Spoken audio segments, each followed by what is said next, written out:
Fox Sports. We are Fox Sports. We are Southwest.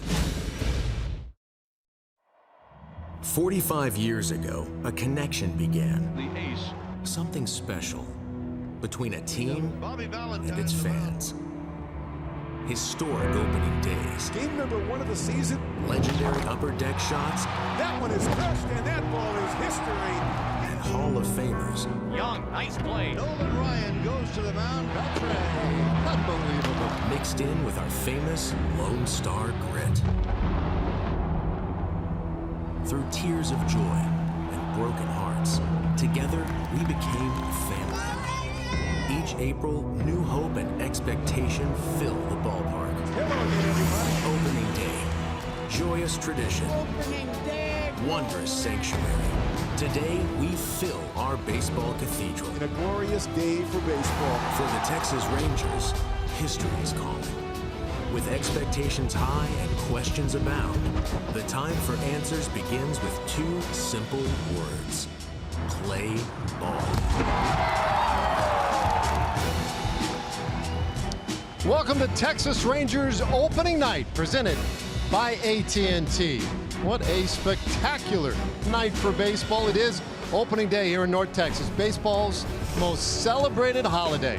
That day when all things are possible and where butterflies compete with excitement for a front seat. Tonight we get 2 teams hoping to improve on their division championship seasons of last year. It's the Indians and the Rangers from Globe Life Park in Arlington. And what a great pleasure it is to be with you tonight, everybody. I'm Dave Raymond with CJ Nikowski. It is opening night, and it is filled with expectation, anticipation, nerves. What's it like for the guys down there? Well, it's mostly excitement. We have 10 guys on this Rangers club that are experiencing opening day for the first time as an active player. And it's not just the excitement, but it is the optimism of the 2017 season as you see Joey Gallo there enjoying his first opening day and wondering what could this season be. That's what it is for these guys, all expecting to have big years both as a team, but also personally. Right, and so this is the first night in what will be a long journey with a lot of really interesting historical moments to come this summer. And some of them are as big as they get. Adrian Beltre, of course, chief among those.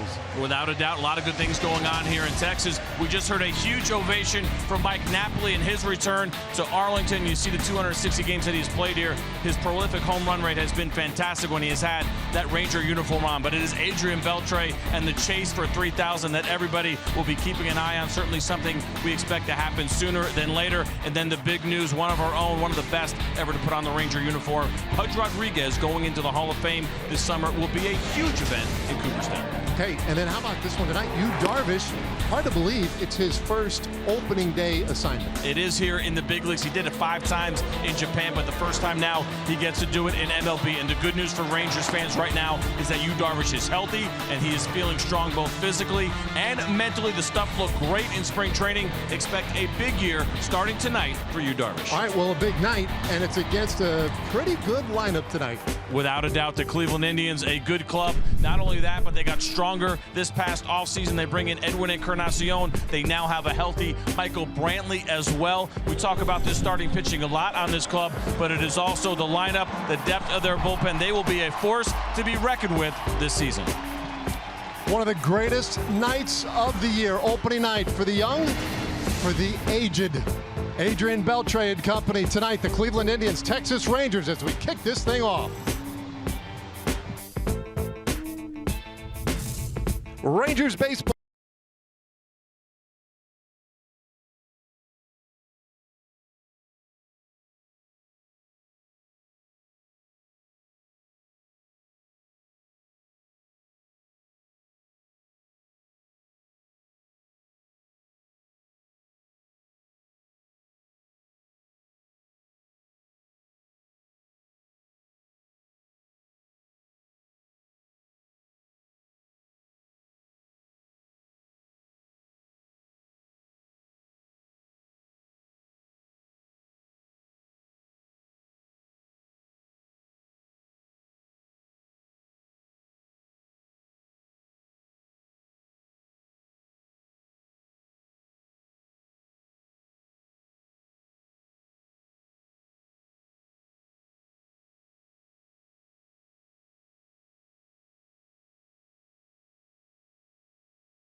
right, time to go.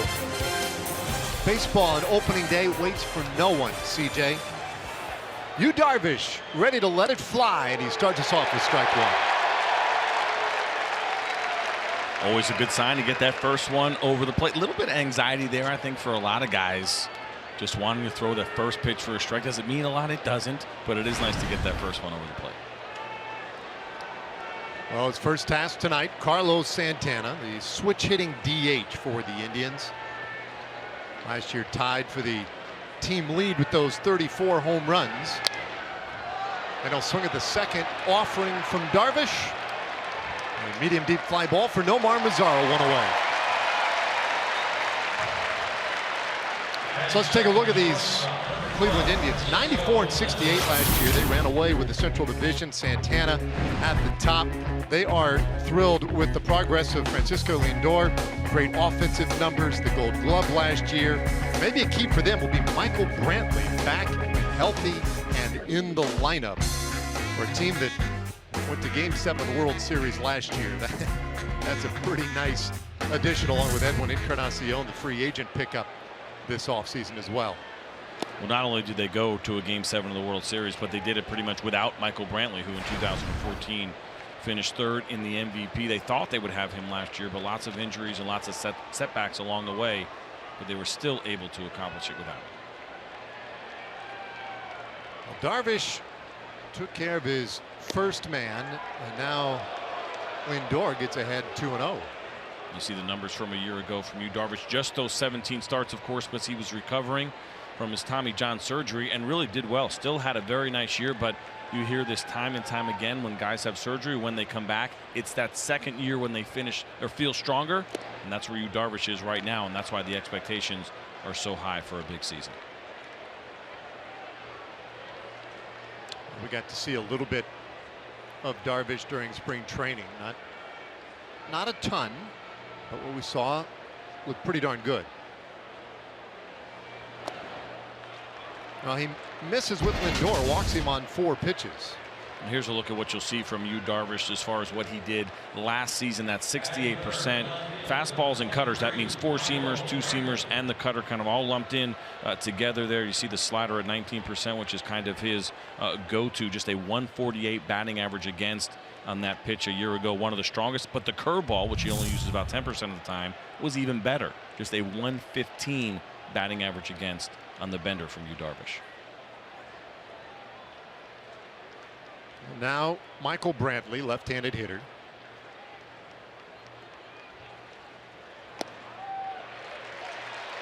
Last year the Indians were aggressive on the bases. They like to run, they like to stretch for an extra base here or there once they're out there, and Darvish will no doubt keep a close eye on Lindor as you take a look at Terry Francona.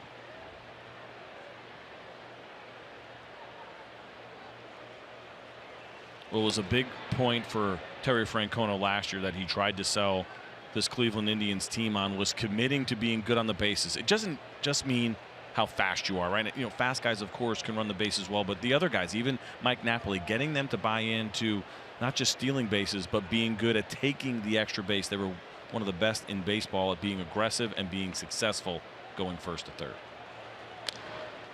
Brantley shanks that one out of play in the count 0-2. Now they are thrilled to have him back in the lineup. Michael Brantley, one of those guys, really, you could think of him as a potential 30-30 kind of player one day if he can stay healthy. But last year, injured his shoulder. So he injured at the end of the 15 season and was limited to just 11 games last year. What a look at Lindor. It was the shoulder surgery you mentioned after 15. Then he had to deal with the bicep surgery as well. And it just seemed like it was one thing after another after another. He had that bicep surgery in late August a year ago, and they finally had given up on him coming back. But a lot of tough breaks, but he's done his work. They kind of took it easy with him in spring training. We're not willing to commit to opening day until the very last day that they could do it. And Michael Brantley ends up being active.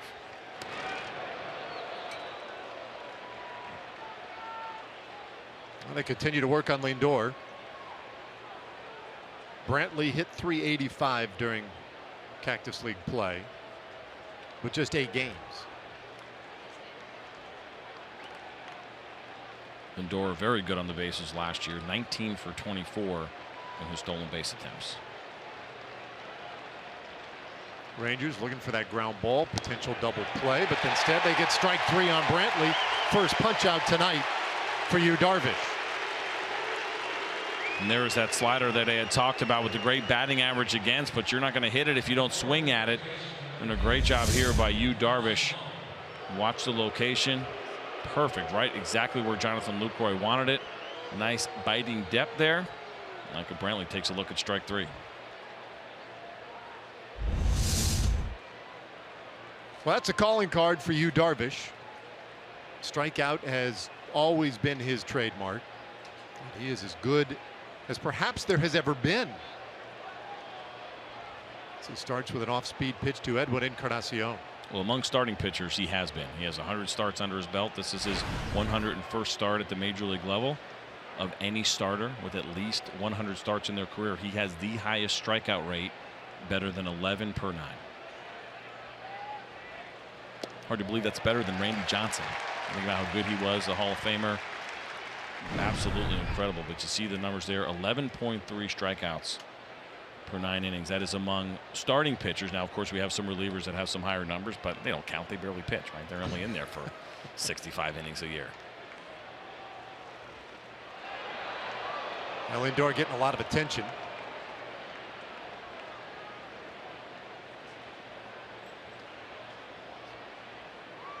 Well, you say, hard to believe better than Randy Johnson, Nolan Ryan, Doc Gooden, right? I mean, it's incredible. You think of the guys who used to pile them up. It's just with absurd regularity, and Darvish well ahead of all of them. Big swing and a miss. Well, I think it's the perfect storm too when you think about you, Darvish, and his swing and miss stuff, and the generation that we're in right now. Right, strikeouts are on the rise because big swings, bigger than ever, and it doesn't matter the count. We'll see one here from Edwin Encarnacion, big hack, and he is just way late on that fastball. And in the back of his mind, he's wondering, is that slider coming right now?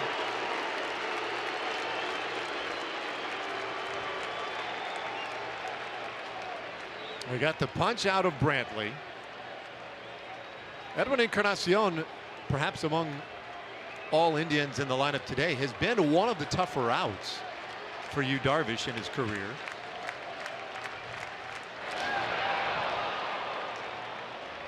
Encarnacion 6 for 19 against Darvish with 3 home runs. So he's not just hitting, but he's hitting with some power. Longtime Toronto Blue Jay in his first year. This is his first game as a Cleveland Indian. The 1-2. Got him looking. 2 strikeouts at the top of the first for you, Darvish. And here come the Rangers.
The starting lineup for the Rangers. 95 wins last year, most in the American League, and they'll start the year with Carlos Gomez in the leadoff spot and welcome back Mike Napoli in his third tour of duty with the Rangers. And a cleanup today. Last year, a career high 34 home runs to tie for the team lead with the Indians. Jurickson Profar with a start in left field today, bats ninth. So now bottom of the first, Corey Kluber delivers high to Carlos Gomez. You see Carlos Gomez sporting the new helmets that the Rangers will have this year. Emily talked about it over the weekend, the exhibition games we finished up with the Kansas City Royals. Those helmets are sweet. A matted look, right? They got the red and the blue, of course, to match the top. The 3D logo on there as well. Yeah, that's a great look. 1-1. And Gomez pops it up. Playable perhaps in foul ground. No. 5 rows deep. And Corey Kluber, very similar to Yu Darvish in the sense that he knows how to finish hitters. You see the 227 strikeouts from a year ago in just 215 innings. He is a strikeout machine, and he does it very similar in the way that Yu Darvish does with the great breaking ball. It's a slider that sits around 89 miles an hour, but also his curveball at 83, which had a 108 batting average against, just a ridiculously low number. Corey Kluber, very difficult to deal with here for the Texas Rangers. 2 balls, 2 strikes on Carlos Gomez. He doesn't have the max velocity the way that Yu Darvish does. We'll see higher velocities without a doubt coming from Yu Darvish, but it's still a pretty good fastball from Corey Kluber. Big 2-2 pitch, and just off the outside corner. Mike Winters, our plate umpire today. 27 years as a big league umpire. Corey Kluber wanted this one. It's a 2-seam fastball that started outside, tried to backdoor it and catch the corner, but it stayed off the plate.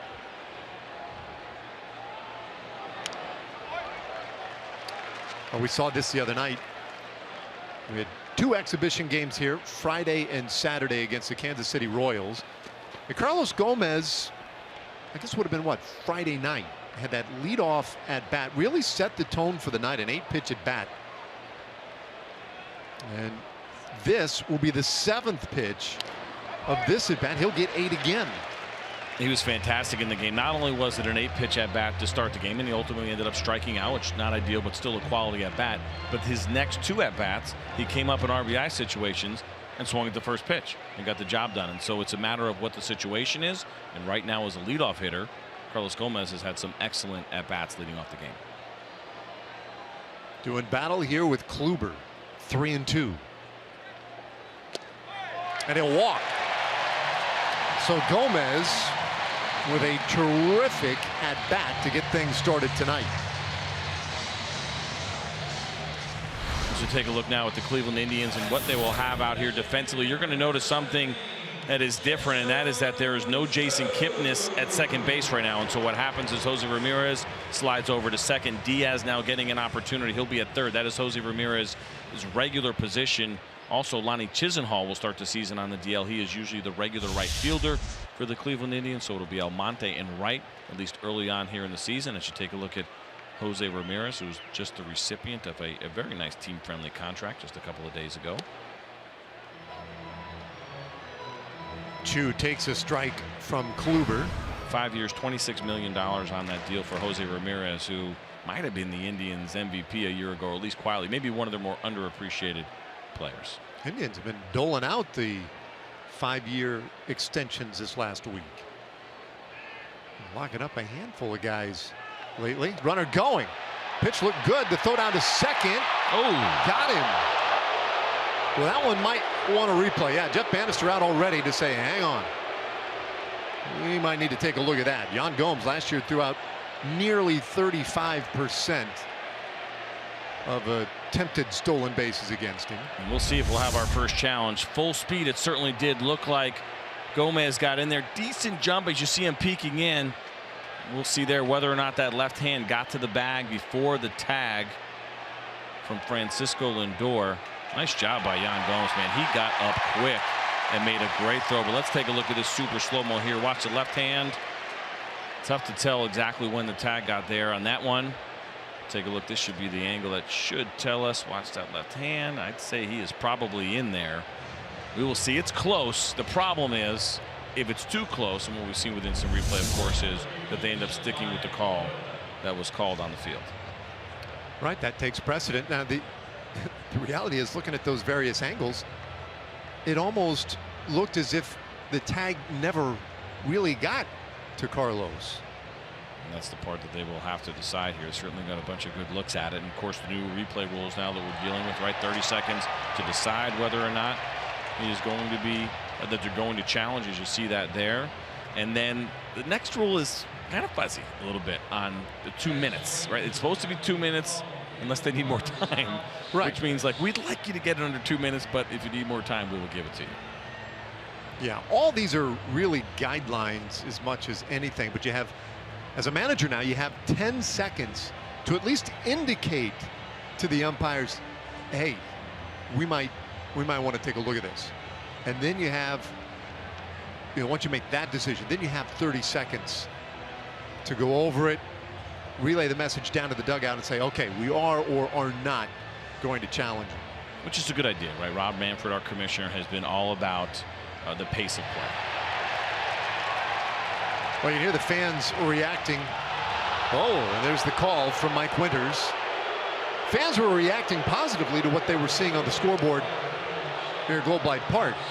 And there has been some heavy criticism of instant replay already this season, and certainly we saw a bunch of it last year, where we feel like we're seeing what believes to be a definitive answer on instant replay as we watch it on TV. But you're right, you make a good point. I don't think he tagged him. Whether or not he actually tagged him, but maybe it was inconclusive, and so the call on the field ended up standing. Oh, the 0-2 pitch now to Chu is up and in. So a caught stealing erases that leadoff walk. They do, I don't want to call it a shift, but there's a pretty distinct shading on Chu over to the right side, and that's exactly where he hits it. Encarnacion takes care of it, 1 away, or rather 2 away.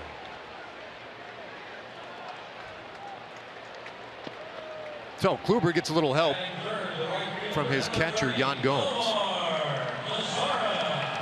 Now the base is empty for Nomar Mazara.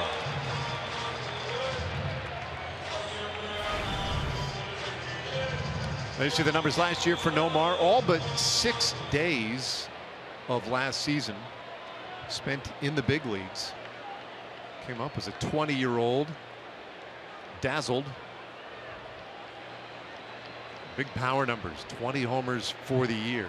And one of the big stories this year for the Rangers will be, how does he respond in his sophomore campaign? Can he confirm that he's as good as those numbers would indicate, or will the league make adjustments? Well, it's incredible. Sometimes I think we forget. We see a guy come up and have a big year the way Nomar Mazara did a year ago. Forget how young he is, as you just saw that graphic right there. Still just 21 years old. That birthday coming up here pretty soon on April 21st. But to try to make adjustments after a big year, I think pitchers started to figure him out a little bit. Still asking a lot of such a young man. And it's one high in the air, deep left center field. That one gets down for extra bases. Mazara will stride around second, but hold with a 2-out double.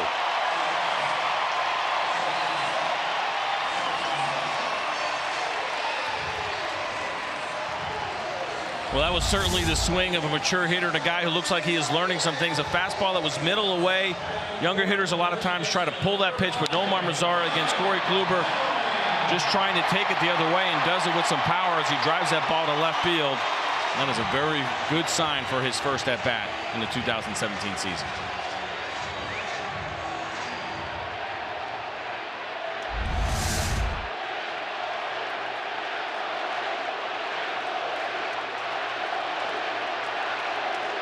Fans welcoming him back.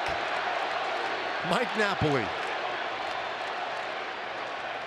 Third time around with the Rangers. So excited to be back and be a part of this ball club, of this clubhouse this year. off a great season against, or rather with these Indians. It was funny, his comments this week about playing against a former team. He's like, well, not like the first time I've done this. I've been down this road before. And a hole here, 0-2. Well, there's advantages and there's disadvantages. The advantages is it feels like I've seen Corey Kluber for a full year, and I know what he can do, and I've talked to him most likely in that clubhouse and maybe on the plane a couple of times and how they go after certain hitters. But it can work both ways. And Corey Kluber knows Mike Napoli, and he watched him have that career year last year and saw what he did well, but probably also picked up on what his holes were, and he'll try to expose those now that he's facing his former teammate. The 0-2. And he chased it. Napoli strikes out to end the threat in the first. So neither team able to get anything going in the first inning. Go to inning number 2.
Time with Emily Jones. Yeah, Yu Darvish making his first opening day start of his MLB career. He's made a few when he was pitching in Japan. I asked you a couple of days ago what the nerves were like, if he had imagined what the feeling would be like taking the mound here on opening day. He said, I'm not allowing myself to go there. I don't want to think about it. I want to go out, enjoy the moment, and then move on to play baseball. I asked Jeff Bannister if he had any advice for him. He said, no, the big guy's been there a few times before. He knows what it is to pitch in big situations. No problem with him today, guys. All right, thanks, Emily. It is loud in here. Emily's had to work hard to project over all the crowd noise. Right. Emily's a gamer today. Yes, she is. Every day. Playing injured down there. All right, here's Jose Ramirez, switch hitting second baseman. Second baseman at the beginning of this year anyway. That's 2-1. Ultimately, he will be back playing third base once Jason Kipnis returns from his injury. And Kipnis had said that if it was the regular season during spring training, he said he would have played through it, but obviously that ended up not being the case as he is dealing with a strained right rotator cuff. They are hoping that he'll be back in the middle of April.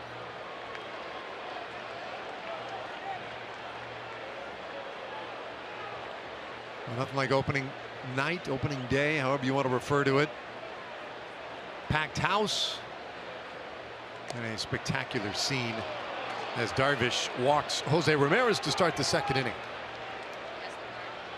Let's take a look at the Rangers defense, which is delivered to you by Demontron RV. And we're looking at the Rangers right now and what's going on out here. And you see the outfield, and probably the one area that people will be paying closest attention to is what's happening in left field. Jurickson Profar gets the start there now. We expect that that'll be probably something that'll change a little bit over time. Ryan Rule will be out there a little bit. Delano DeShields, I think, will be out there as well. That was kind of the big battle that was going on in spring training, was what is going to happen in left field. You saw Joey Gallo at third base as well.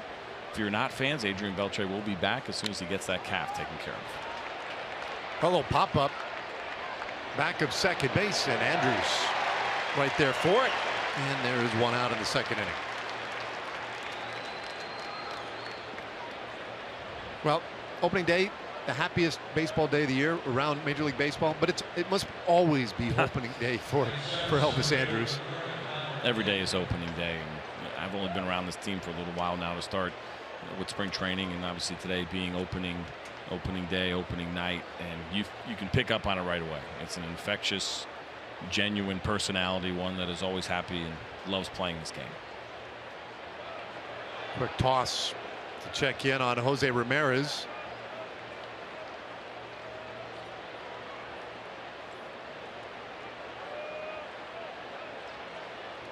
Tyler Naquin, the hitter, middle of the infield at double play depth. And Darvish a little up. Now Naquin last year was the breakthrough guy for the Indians. You see very good offensive numbers for him. He led all American League rookies in slugging percentage. Bouncer second base. Odor, Andrews, 2. Inning over. We played 1.5. No score, Globe Life Park.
Second inning here at Globe Life Park, and our True Green home turf opening day field dimensions. 332 down in that left field corner. Important to note, in left field you got to get 14 feet up to get it out and over that wall. It's an 8-foot wall the rest of the way, and starting at roughly the 390 marker in left center and all the way into the right field corner at 325. Rougned Odor leading things off in the second inning, batting 5th tonight. Kluber starts him off with strike 1. Well, looks like Rookie's already gotten the helmet dirty. Didn't take very long, and we had talked about that, and I got to believe that the maker of that helmet's thinking, brand new, beautiful helmet. Rougned Odor is going to make it look like he's had that helmet for years. That's the way he wants to play the game. I believe Delino DeShields is also a guy that does. I mean, that is a brand new helmet you're looking at. That is not an old helmet. Right. No, they were like, hey, we're going to be wearing new helmets. I'm guessing he started on that yesterday. How can I make this thing look old immediately? Probably had to take it home. Work on it. It's like breaking in a glove. Without a doubt. He got it done just in time. 1-2 to Odor. That's terrific, man. What an effort. Well, it's nice for the clubbies and the guys that are running things right in the clubhouse, as they don't have to worry about cleaning his helmet. If anything, if they clean it, they would get in trouble and probably yelled at by Rougned. Kluber's 1-2. Well, Odor going to continue to be aggressive. Now, Jonathan Lucroy. More of the business style for him. If you didn't know any better, casual. You'd say that's the first time he's ever put that helmet on. That's exactly right.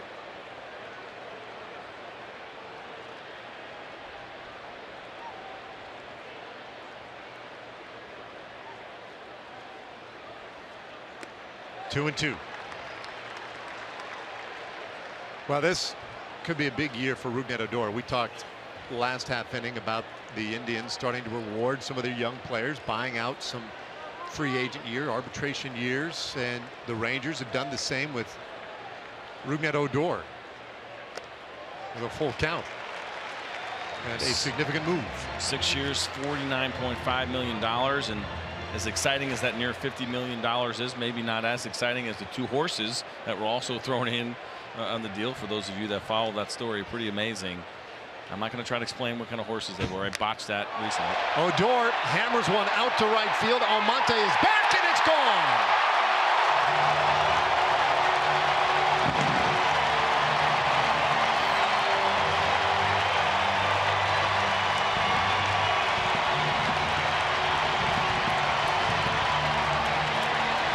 Safe to say the helmet works. Not a problem at all for Rougned Odor.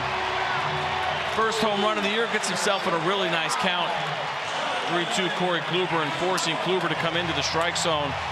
They're fighting off a couple of tough pitches and laying off a couple of tough ones. Number one of the year is in the books. 33 of them last year, and off to a great start in 2017.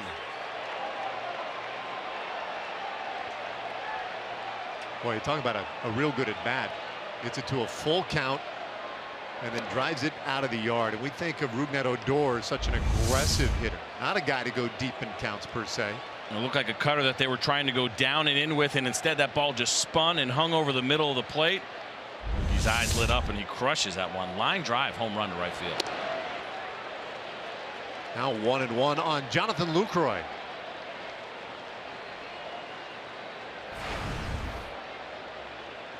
I see the numbers last year. Lucroy became a Ranger at the trade deadline last year. Long-time Milwaukee Brewer, and was one of the most sought-after targets at the trade deadline. Rangers, of course, the winner's the loser. If normally we just talk about the team that won, who got him. If there was a loser and a free, rather in a trade deadline deal, man, it was the Cleveland Indians, and you don't have that very often. But the Indians had a deal in place, and Lucroy turned it down. And justifiably so. You know, he took a lot of heat for it, but it absolutely made perfect sense. The Cleveland Indians could not guarantee him that he would be catching this year in 2017, the last year of his deal, because they tried to acquire him because John Gomes was hurt. And so, yes, he was going to come over and catch the rest of last season, but they weren't sure. They could not promise him that he would be catching this season, and he's going to be a free agent after the year. That was very important to him. It made perfect sense to turn that deal down to the Cleveland Indians. 3-2 pitch, and he'll get another one. See Rougned Odor right here. I mentioned, you see the hands come in a little bit as that cutter hung up over the plate. Just exactly where he wanted it. Kluber trying to bury the pitch and really get it in on the corner. When you go into a lefty as a right-handed pitcher, you know you have to throw a strike. You just don't have a lot of room for error. The margin was small. Corey Kluber missed his spot. And Odor with the great celebration. Another long at bat, 7th pitch of this at bat, and a liner right to Lindor. 1 away. It's just a pretty competitive at bats already early on here for the Rangers. Iowans scoring first. That worked really well for the Rangers last year. 56-21. And I think that makes sense. And you look at some of these teams that have done well, especially the Indians and the Orioles and the Cubs, teams with good bullpens. Now the Tigers did not have a great bullpen last year, so they're maybe the one team that's kind of atypical of getting on this list. But you think about jumping out early and holding on to a lead. Well, that's going to require you having a strong bullpen. The Rangers had it a year ago, as did 3 of those other 5 teams on the list. Joey Gallo swinging to the first pitch. That's a fair ball. Encarnacion will feed Kluber. And there are 2 gone.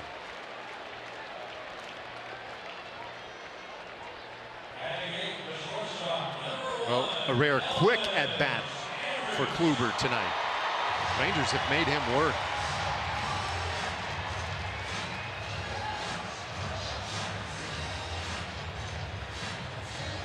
Kluber, a local product, went to Capel High School just up the road. And became a Stetson Hatter. Went to college right down there near Orlando before being drafted by the San Diego Padres, ultimately becoming an Indian, and was a 2014 Cy Young Award winner in the American League. His first pitch to Elvis Andrus off the plate. There's also a lot of talk about where Elvis Andrus would hit in this lineup this year. He had the monster on base percentage a year ago. Would that slide him up in the order? Hammers this ball down the left field line, base hit. Andrus headed to second, and he'll stop there with a 2-out double.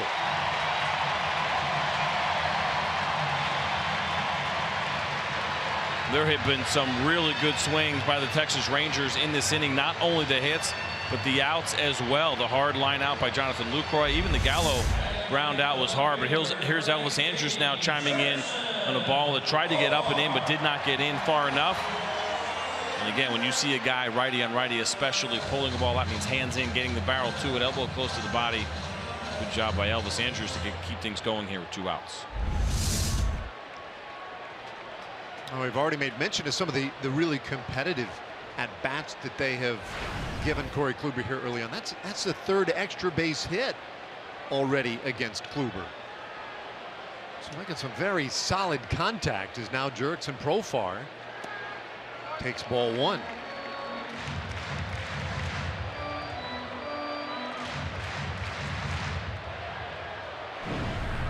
Well, the numbers for Elvis Andrus last year at the bottom of the order were just amazing. The success that seemed to follow with him batting 8th or 9th. At times really had some great success batting 6th as well. Profar with an easy bouncer to Encarnacion. And he'll go to Kluber to end the inning. But a run on the board for the Rangers. It was 33 a year ago, and it's 1 so far here in 2017. How many will it be for Rougned Odor?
And we're off to the third inning.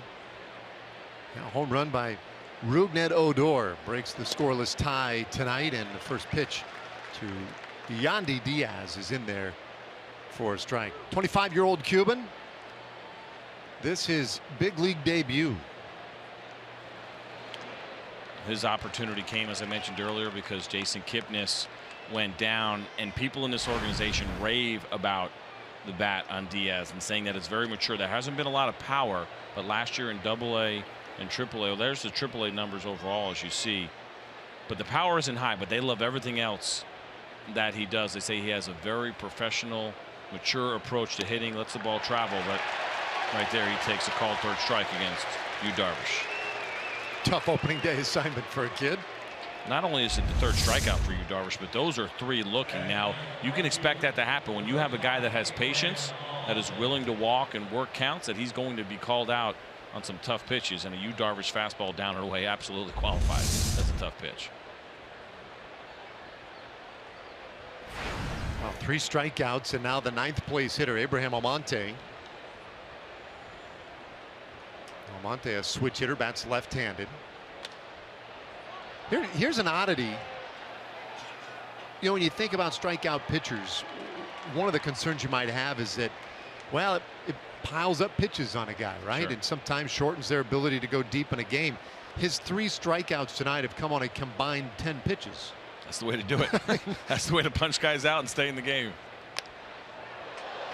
0-2 on Almonte. And now you see Darvish here in another 0-2, 1-2 count. He's been ahead of hitters all night, and he was one of the best in the game a year ago. Back in 2016, he had a 60% strikeout rate on 2-strike counts. 60% of guys that he had in 2-strike counts, he punched out. That was the best in baseball among qualified starters a year ago. His 0-2. Yu Darvish just knows how to finish hitters. It's what he does so well. And think about some guys that can on the back end. 23% would be the opposite direction where Mike Pelfrey was, but you see Darvish at nearly 60%. 2-strike counts. You get in 2-strike counts, there's a 6 in 10 chance that you are going down on a strikeout. Yu Darvish, the best in the game. Well, that last spiked breaking ball there was the 6th ball that he has thrown tonight. Make that number 7. You know, and the counter to that is a lot of people say, okay, well, you got a strikeout pitcher. How do you get to him? We saw Almonte swing at the first pitch of the at bat, but that doesn't necessarily work either, because last year against Darvish, he had a 205 batting average against on 0-0 counts. That was the lowest in baseball among starting pitchers. So Yu Darvish can get you out 0-0, the best in the game a year ago, or he can strike you out with 2 strikes, also the best in the game a year ago. So what's the strategy? Ask for a day off. I mean, so there's no way to battle him. Breaking ball. I guess 1 strike is where you want to be. You don't want to be 0-0. You got to get 1 strike on you and then try to put it in play is probably your best chance against Yu Darvish. I see the velocity. Pretty nifty tonight. And that's one of the things Jeff Bannister talked a lot about this spring. He said, man, he looks like a guy on a mission. He has just had that fire in the belly all spring. 2-2. Well, this is a guy really who's been pretty much, when he is healthy, everywhere he has gone, he has been the best. He was the best in Japan. I played over there for 2 years when he was there. He absolutely dominated, stuck out like a sore thumb. You come here and just, okay, how good can he be? He's been fantastic when healthy. What a battle here with Almonte, and he loses him. The 3rd walk he has issued so far tonight. Time for a Chevy game break. Let's check in with John Radigan.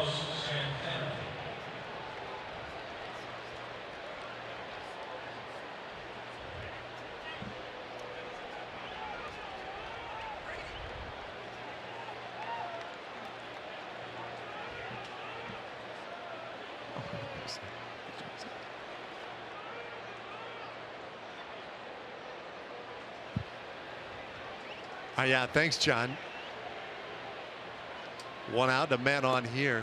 So wait a minute, wasn't Gronk like a WrestleMania or something? I think so. Where was WrestleMania? Phoenix? I have no idea. It was in Phoenix.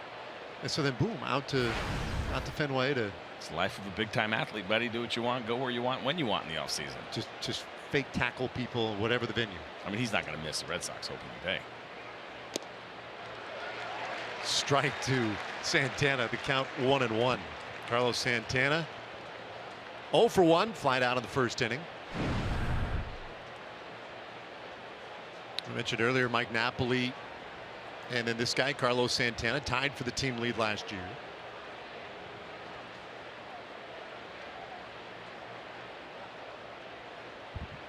Now Darvish didn't really have Almonte too far off the bag there, but more of a courtesy toss than anything else. Third base runner tonight against Darvish. All three have come via the walk. Bluff from Almonte. This ball hit hard down the right field line and heading to the corner. Almonte got a nice start off first, and they're going to throw the stop sign up down at third base. A double by Santana. Indians now have a couple of men in scoring position with one out. Well, this is the one strike count we were talking about. Darvish trying to go away. This ball finishes out over the middle of the plate. Carlos Santana all over it as he pulls it down the right field line and hit it hard. You saw Monte, he was thinking about scoring. Ultimately, he was held up. And Ruben Odor actually missed the cut, but that's why you do the double cut as you watch the throw after this come in here. If we get a chance to see it, we'll see. Now the ball goes in the corner, but Odor unable to handle the cutoff throw, but Mike Napoli right behind him, and that's the reason why you do that double cut in that situation.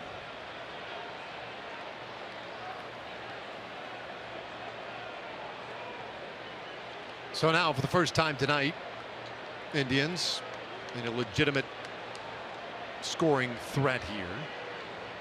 And Lindor takes a breaking ball for strike one. Take a look at this right here now. This ball that's hit into the corner. Watch Ruben Odor go exactly where he's supposed to go. He watches the ball right around in the corner. Mazara does a nice job, picks it up, throws it to Odor, but he just ends up missing it on the short hop. If Mike Napoli is not there, Almonte easily scores. Loop out into left field. Profar comes in. Almonte tags. The ball cut near the mound. It doesn't matter because Santana was caught off of second base, and they're going to double him up. Yeah, I'm not real sure where Santana was going, and he seems awfully confused himself. Rangers quickly went right to second base, get the force out there, and the inning is over. There's still some confusion on the Indian side, but that's it. Well, Santana thought that ball was down, and now Jeff Bannister is out, and he wants to understand what happened right here because they said the run scored before the force out at second base. But if I understand it right, the force out, I guess he can score there beforehand, as you see Jeff Bannister trying to work through this right now as well. But he believes because it was a force out at second that the run at home should not score. As you see the throw here, there's no play. Joey Gallo then realizing there's a play at second because Santana is standing on third. Now, Jonathan Lucroy can't yell loud enough, but ideally in that situation, he is actually saying throw that ball to second right away before that run scores at home. All right, hitting over, the run does count. We're tied at 1.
going in that Rangers dugout over that last play. The run does count. And now the first pitch. Carlos Gomez, high, deep to left field. Way gone.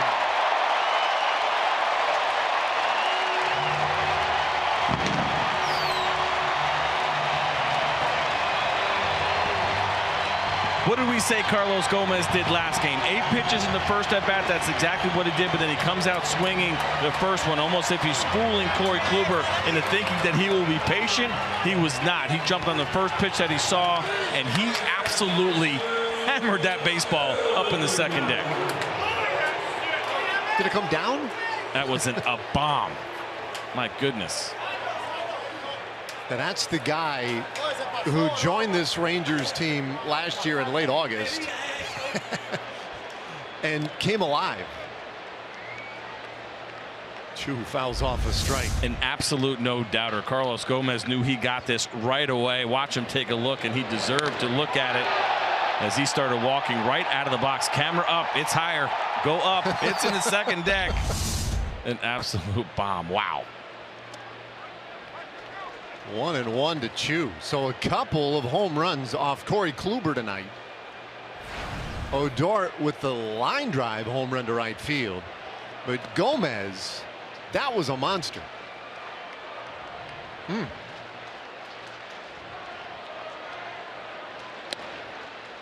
Chu turns away from strike 2. So again, now that's 4 extra base hits against Kluber, 2 of them home runs. When the Rangers have squared him up, boy, it has been dramatic. Chu lifts this one high in the air. Shallow right field. Almonte will get there. 1 out in the 3rd inning.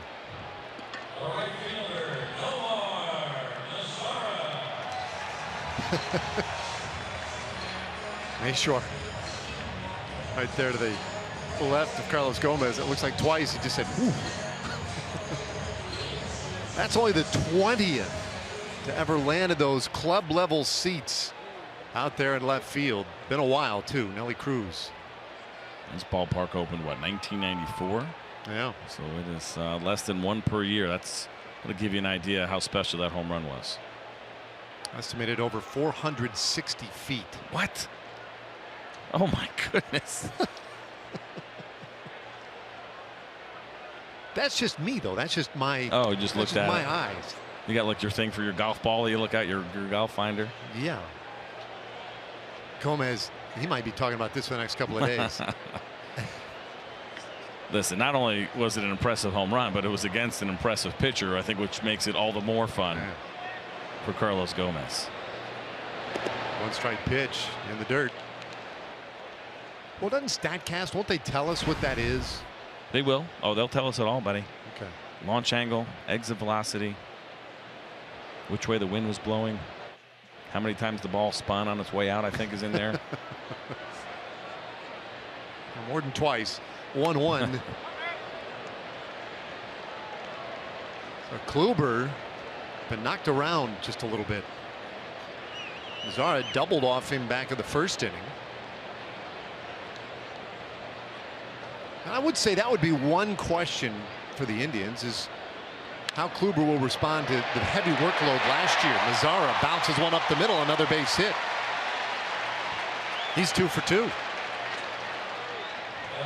That's a fair point that you bring up, and Nomar Mazara having a good game. But on Corey Kluber, last year in the postseason, 3 times he went on short rest, on 3 days rest, because the Indians lost Danny Salazar and Carlos Carrasco. Salazar was ultimately able to pitch a relief, but Carrasco was out for the year, and so that starting pitching that carried them into the postseason was not at full strength. So Corey Kluber was the one that took on the heavy workload, pitching late into the postseason, of course, with them going to a Game 7.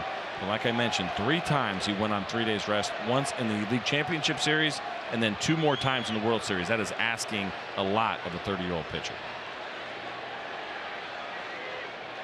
Now faces his old teammate. Got to chase that, almost that exact pitch for strike 3 last time up. He held off this time. Mark Wegner, our first base umpire, said he held up. All right, so here are the numbers. Your estimation was unbelievable. I cannot believe you did that off the top of your head. Come on. StatCast says 461 feet. So not bad for you on your 460 guess. They might want to recalibrate over there. And I will tell you this. What kind of machines are they using in here? I will tell you this. I will not say the decimal point ever. I will round up every single time he hit that 112 miles an hour. I will not tell you what it says. Let's not get crazy with the decimal points. Okay. 112 miles an hour. That's a fair stance. Which is the same mile per hour that Madison Bumgarner hit 2 home runs yesterday in Arizona. 2-1 now to Napoli. Let's take a look here.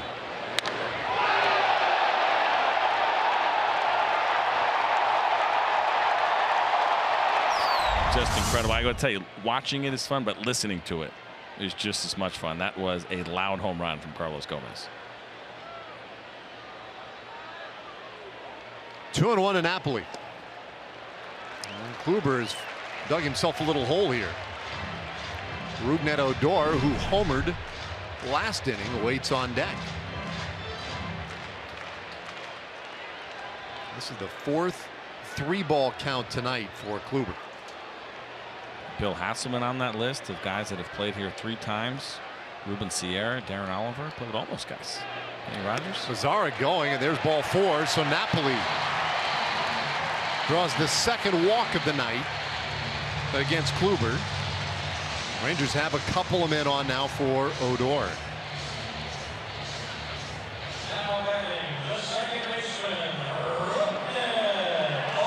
Well, I got to tell you, coming into this game, you looked at both lineups for these teams and you thought, wow, both these teams are going to score some runs this year. They're going to have some fun. But really coming into tonight, CJ, my thinking was we might have the best pitching matchup of this 2nd day of the season in all of Major League Baseball. This is a marquee matchup of Darvish and Kluber, but he's scuffling a little. I don't think it's even close. On paper, this is easily the best matchup in baseball today. Of the 13 games that are being played, 2 of the best in the game going head to head right now. Odor with a good swing. That one carrying well out to right field and gone.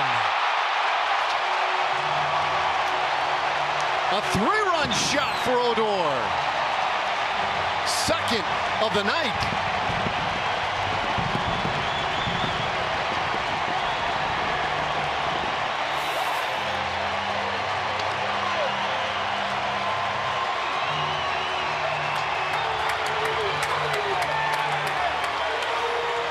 I guess it's that easy. You give him a contract, take any pressure that might have been remaining off, and Rougned Odor locked in right from the beginning of this season. 2 home runs off Corey Kluber in the opener. Are you kidding me?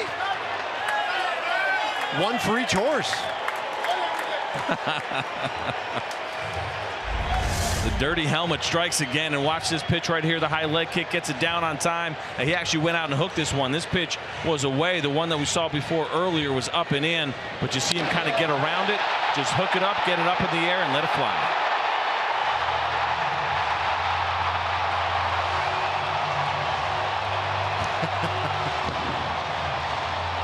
That's right, 2.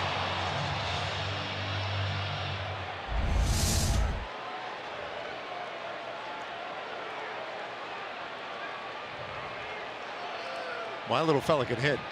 Yes, he can. 4 RBIs for Odor tonight. And now Jonathan Lucroy pops this one into left field. Brantley is there. 2 away, and we check it again with Emily Jones. Well, guys, I talked to Rugi before the game just about what it was going to be like to take the field here, knowing that he signed that contract. He's locked in here for quite some time, a number of years, and he said, I'm just so much more relaxed now. This is where I've wanted to be. The contract to me was a no-brainer. Might have could got more money elsewhere later down the road, but he said, this is where I wanted to be. He consulted his teammates, his friends and family, and the decision to stay here was absolutely a no-brainer. Feeling, as he told me, more comfortable than he's ever felt in his career, and obviously it's showing here today. Yeah, thank you, Emily. When we said horse, Emily, we were talking about the Joey Gallo. Count 0-2. Here they are, quarter horses, CJ. Which is the smaller one, right? It's a quarter horse and a full horse? No? That's not how that works? No. Beautiful animals. That big one is absolutely gorgeous. 0-2 from Kluber. Whoa. Yeah. The ball and 2 strikes. Gallo rolled out on the first pitch he saw in the second inning. And Gallo getting the start tonight at third base, and we might see quite a bit of that as we wait for Adrian Beltre to get healthy and come off the 10-day disabled list, which he will do for the last game of this homestand, if he's okay. Not surprisingly, yeah, not some action. Not surprisingly at all here. Think about early on in the season, things that matter, pitch counts early on, but even pitch counts in an inning, and how many you're comfortable letting Corey Kluber throw, as he has been in trouble pretty much every inning so far. Not a smooth inning through his 2 2/3. Gallo did not go. Mike McClinsky, our umpire, at third. 2-2. Look at that, 21 pitches this inning. 30 is that number, the kind of danger area where most teams prefer not to let any pitcher go if they can. If it's later in the year, if it's a postseason or something big, maybe. 30 is usually a cutoff number. Gallo shanks another one. Well, these have been, I mean, really, since the very first pitch of the game for him, they've been high-stress pitches. I mean, he walked Carlos Gomez, ended up giving up a double later in that first inning.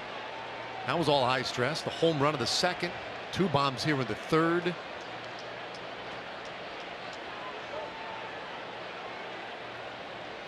Rangers with a 5-1 lead. Gallo strikes out to end the third inning. But more power on display in this third. Rangers opening it up. Carlos Gomez goes big fly. Odor follows.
Superior performance in clutch situations. Goodyear more driven.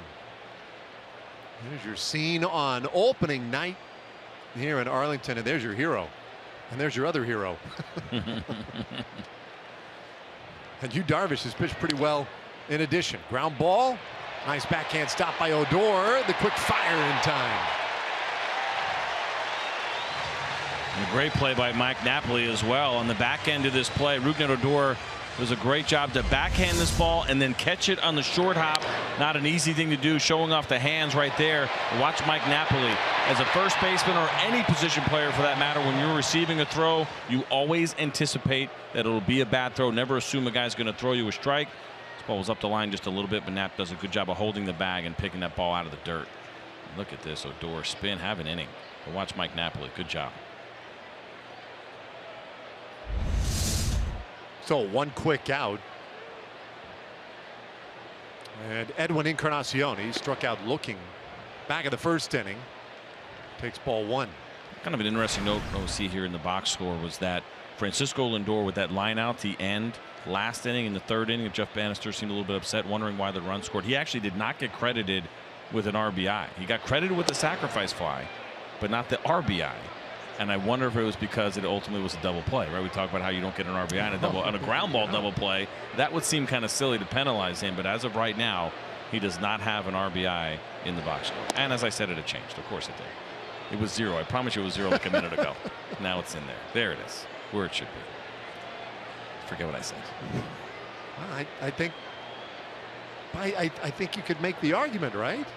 3-0. And I think that's probably what happened. It got corrected because it was a while ago, and like I said 30 seconds ago it said 0. Now it's back in at 1, which is only the second mistake I've made today because WrestleMania was in Orlando, not Phoenix. Oh. That's okay. Still good stuff. Line drive, left field, base hit for Encarnacion.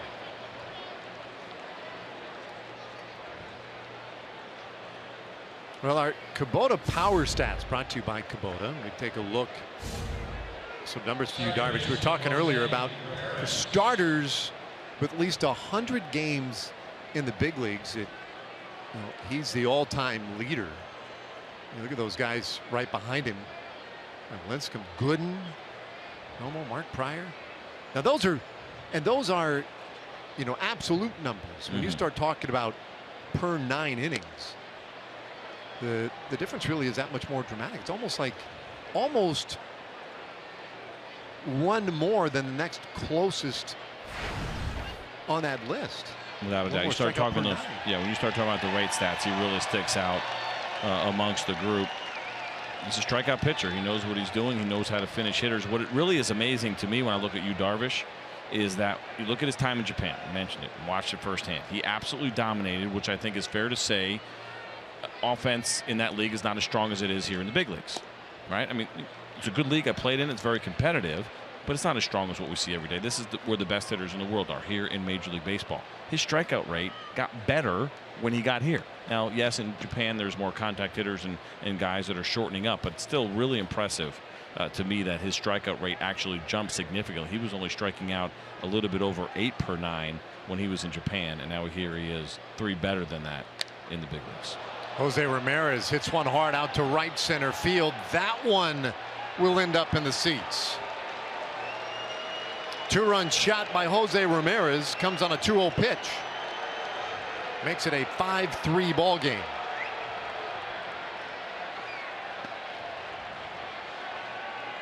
Well, you mentioned the offense of the Cleveland Indians and what a big deal it will be this year. This is a team that will be relentless, that you cannot give up on. You cannot assume that any lead is safe. A year ago, the offense that they got was a surprise. They were not anticipating it even within the organization. Now, this year, the expectations are up because of the year that guys like Jose Ramirez had, because they brought in Edwin Encarnacion, because Michael Brantley is now back. And so this offense, as we've seen so far here, is a pretty good one and one that you cannot take for granted. Strike to Gomes, who popped up in the second inning. 5-3, Rangers leading.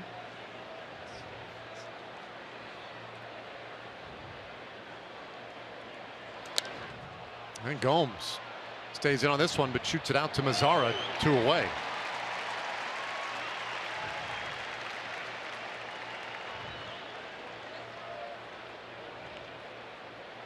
Now Tyler Nathan. Hey, the first Texas Chili Company Dollar Hot Dog Night of the season is this Wednesday when the Rangers take on the Cleveland Indians. Celebrate the start of the baseball season with all the dollar hot dogs you can eat. Get your tickets at TexasRangers.com or call 972-RANGERS.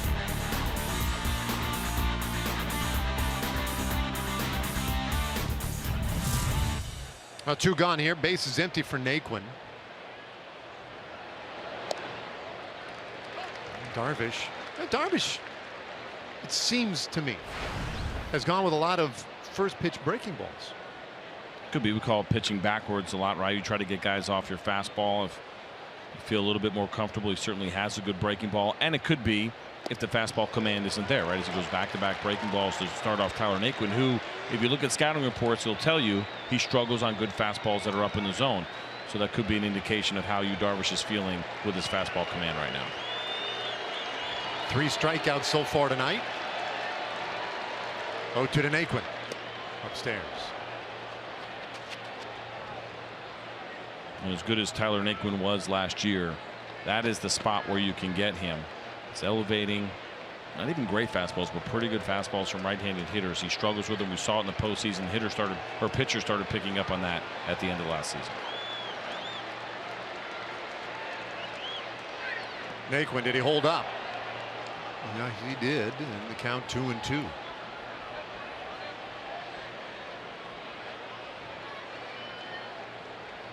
Big moment for Tyler Naquin last year when he hit that walk-off inside the park home run. There is now a mural right outside the Indians clubhouse at their ballpark in Cleveland of that huge moment.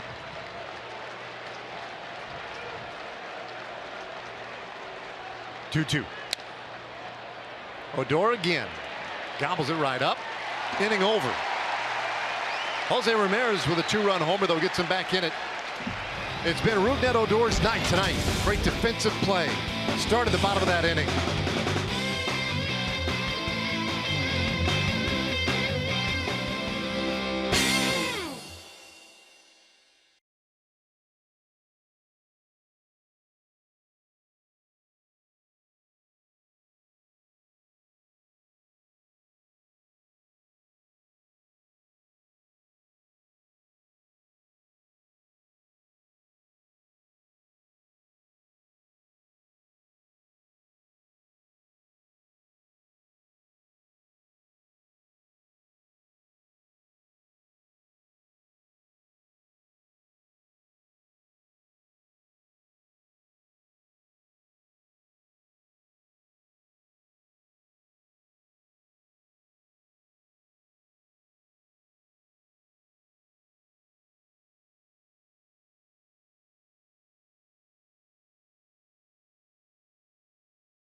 Expected tonight. 5-3 Rangers leading. Bottom of the 4th inning. Elvis Andrus batting 8th. He doubled in the 2nd inning. And he'll start things off in this 4th against Corey Kluber, who has labored in the first 3 innings. Who would have thought going into the bottom of the 4th inning that 8 runs would already be on the board with these 2 pitchers, 2 of the best the game has to offer right now. Andrews sends it to left, but right to Brantley, 1 away. No, I'd say that would be a surprise.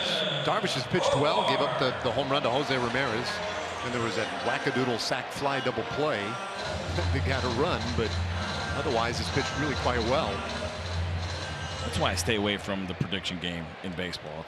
You're setting yourself up for failure. So I was at a radio show today in Cleveland with an old friend of mine. He said, "What are you expecting tonight?" I said, "Close game. It'd be down to the bullpens. 2 or 3 runs maybe between these two guys." All right. Well, we'll try again tomorrow.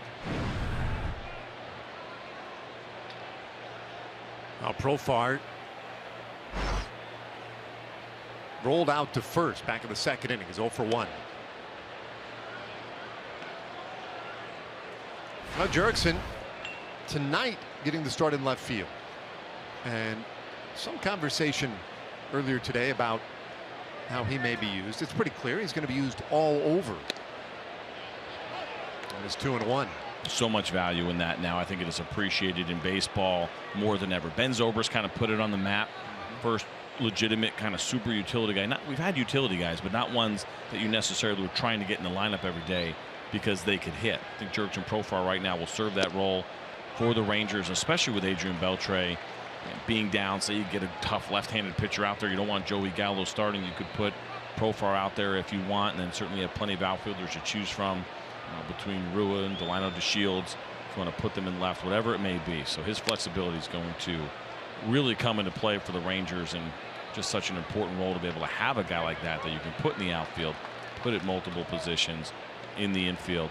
I mean, pretty much he can play every position in the infield. It's a great opportunity to have, a great tool to have as you take a look at Ryan Rua and Delino DeShields.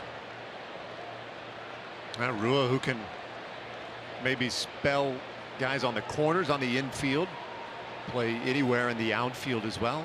He's had similar versatility.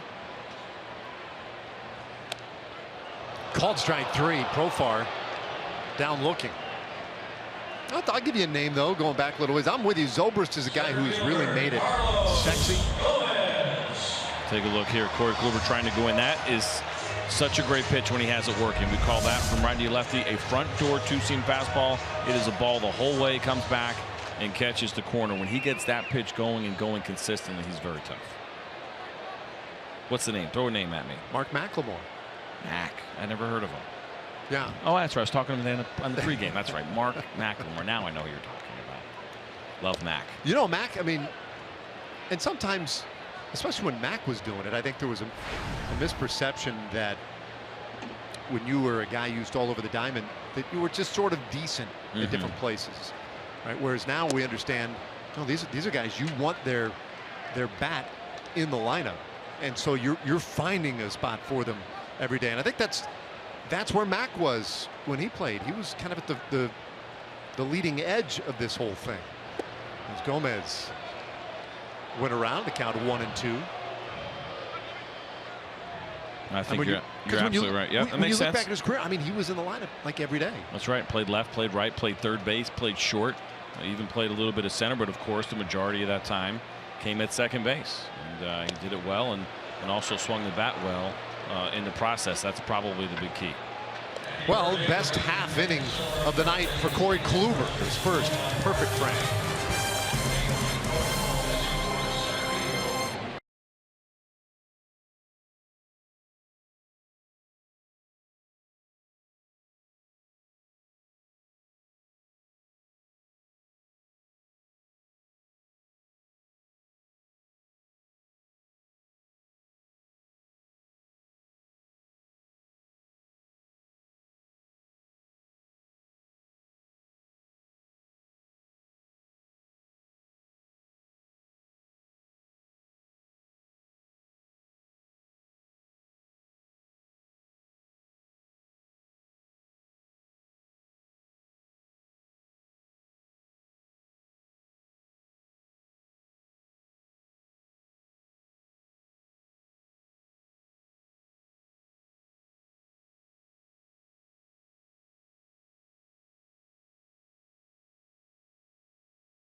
Southwest.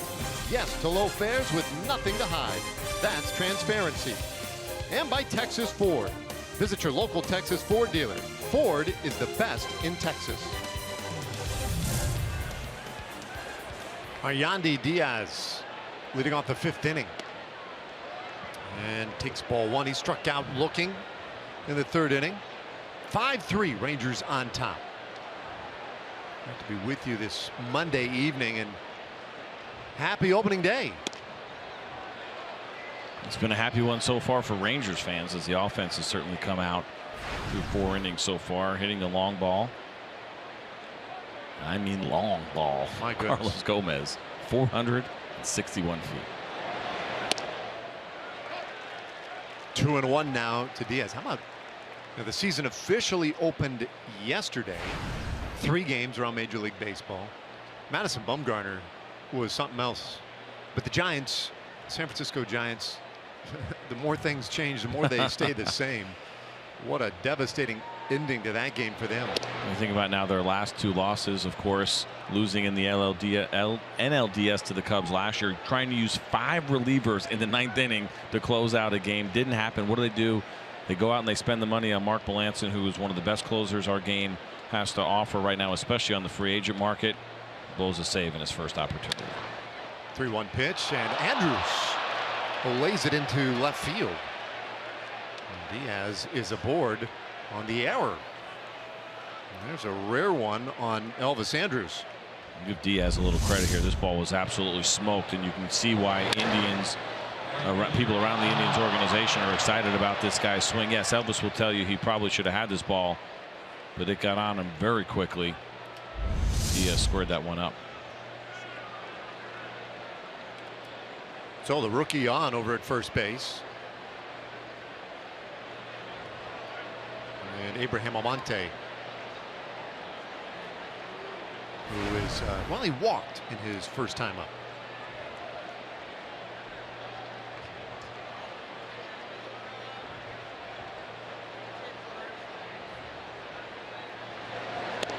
Dave, your observations have been on point. First, the big guess on the home run, right? You thought maybe 460, ended up being 461. But also on Yu Darvish, and kind of the use of some of his pitches and the off-speed stuff, and what he has done so far, especially early in the count. And we see it there again now with Yu Darvish, especially in the bottom of the order. Seems a little strange. But he is just much more comfortable going to the breaking pitches right now. Yeah, and he's continued to do this, where he's getting him in there for a strike, but then when he comes back with a fastball, a lot of times it's not that close. It seems to be up a little bit, getting away from him at times. 1-1. 60 pitches in tonight. And there you see it by inning. And really no blow-ups there. 16 is on the high end. You'd love to be 13, 14 is a nice number where it's sustainable over the long term. You certainly like seeing that second inning where he only had those 8 pitches. It's 1-2. But it's not even that he's gone to the off-speed pitch more than the fastball. It's just that he's gone to the slider more than anything else. Up to this point, it has been 30% sliders for Yu Darvish a year ago. Around 19% was how often he'd throw that pitch. So without a doubt, he is much more comfortable with the slider tonight. Working from the stretch, and it's 2-2. Almonte turns it foul. Well, for Darvish, his first opening day assignment in the big leagues. He did it 5 times in Japan with great fanfare. He was one of the best all time from Japan.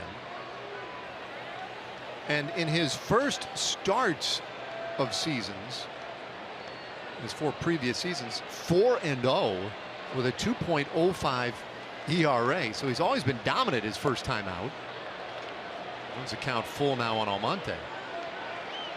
None more dominant than he was, let's see, 2013,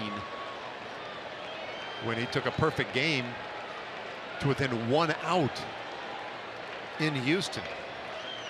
1 strike too, wasn't there? 2 strikes? Yeah, might if I'm have not been. mistaken. But Marwin Gonzalez, a guy who had like 48 hits in his career to that point. Of course, that's how it always works out. 3-2 to Almonte. Bouncer first base side, but foul.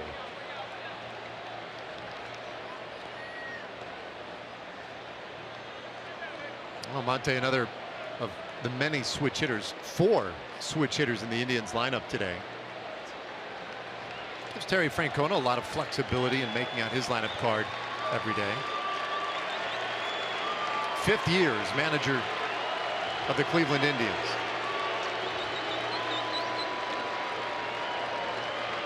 Payoff pitch from Darvish. Pretty good battle. Hey, our first post-game fireworks show coming up this Friday, presented by TXU Energy. The A's in town to take on the Rangers in a 7:05 game. Get your tickets at TexasRangers.com or by calling 972-RANGERS. Well, this may well be the best battle that Darvish has had here tonight. 9th pitch of this at bat forthcoming to Almonte. Here it is, and he lost it.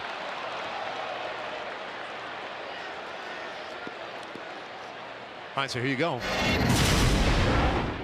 3 years ago, yesterday in Houston, and he was ridiculous. Oh, look at that slider. And look at, even as you watch guys trying to catch that ball and really getting to know Darvish and the nastiness of the breaking ball. But there it was, trying to go down and in, left the ball out over the plate. You see the reaction right there. He knew exactly what was going on and what was at stake. Tremendous outing nonetheless. You see him walking off as he is thinking about that pitch. That is all he's thinking about, was the lack of execution in that one moment. And you hear this a lot with pitchers after a game. Well, I only made 1 mistake, right? Or 2 mistakes when they let up 2 hits. They make way more than 2 mistakes, but it's a matter of whether or not hitters actually capitalize on those mistakes, and that's when they're noted, and that was the one that he was thinking about. I'm sure he had missed his spots a handful of other times that game, but that was the first time the Astros made him pay. Now he goes after Carlos Santana. Santana 1 for 2. Doubled in the 3rd inning. Flied out in the 1st. Rangers have used the long ball early on here for the lead. Darvish, a little bit of trouble for maybe the first time tonight. And he's going to get a visit. Here comes Doug Brocail, and 3/4 of the infield. I think it's a good idea right now. You got a couple of runners on after the error, now the walk. See the pitch count starting to climb a little bit at 68. Give him a little bit of a breather. The total strike percentage is down right now. It's 54% for the game. This is a guy last year who pitched at 65%, which is slightly above league average. So 10% lower than where he usually is, but you don't need those numbers even to tell that story. It is obvious by watching him here. He's laboring a little bit, struggling to get that fastball where he has wanted it. We did see that in one of his spring training outings, but the fastball command got off a little bit, but just a matter of trying to find it right now for him. He likes the breaking ball. The breaking ball feels good. But even for a guy like you, Darvish, you got to be able to have all of it to be able to compete. Well, after the conversation now, the 2-0 pitch is up and out. He's in danger of loading him up for the heart of the order. And usually that 3rd ball is what is going to make that phone ring down in the bullpen. And we'll see if we get some action here pretty soon down in that Texas pen. 70th pitch of the night misses for a 4-pitch walk to Carlos Santana. Bases are now loaded.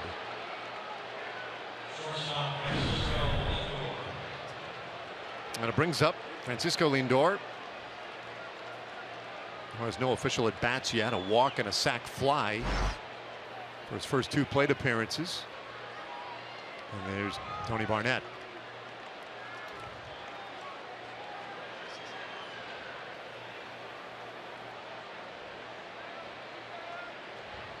Darvish could really use a ground ball as he pumps in a strike to Lindor. Double play is obviously something that the Rangers did extremely well a year ago. They led all of Major League Baseball in double plays turned.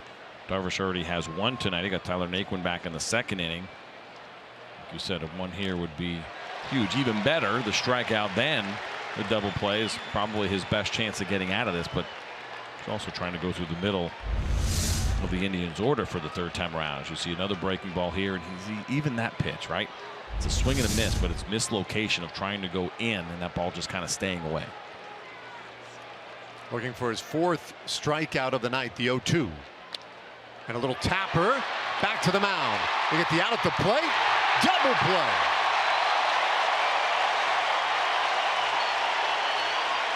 The 1-2-3. Double play. And you don't care how you get them sometimes, but that's as good as they come. You'll take him. It was very interesting to watch Jonathan Lucroy in the way that he set up. He's pretty much set up right down the middle, down, wanting you, Darvish, to stay close to a strike here, even though it was an 0-2 count. Darvish gives him a pretty good feed, and a really nice throw by Jonathan Lucroy. A lot of catchers on those close plays a lot of times don't want to make that throw, especially when you have a speedy runner like Francisco Lindor, but he was not scared at all of making that, and he executed it perfectly.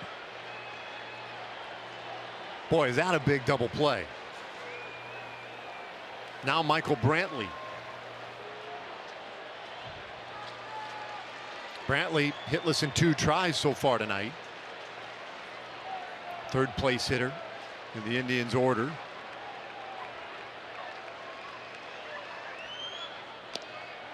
And Darvish starts him with a strike. I don't think anything would make Jeff Bannister and Doug Brocail happier right now than if you, Darvish, could finish off this inning. My guess is, based on the command, they'd probably be done with him at this point and maybe call it a night, but they really need him to dig down deep here with a couple of runners in scoring position. He'll step off.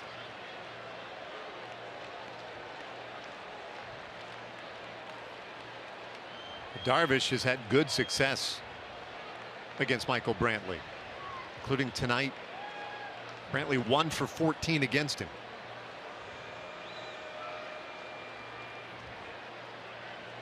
One strike offering. And it's 0-2.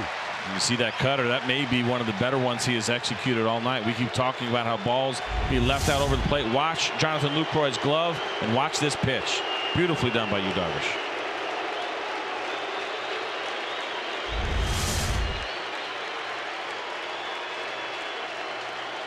Almonte's at 3rd, Santana at 2nd.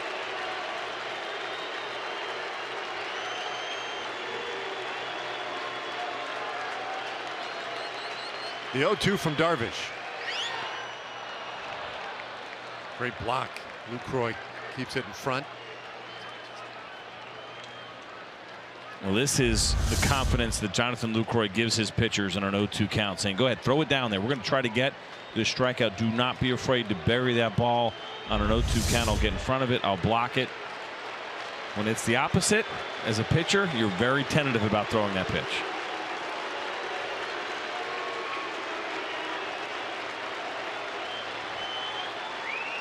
'25th pitch of the inning.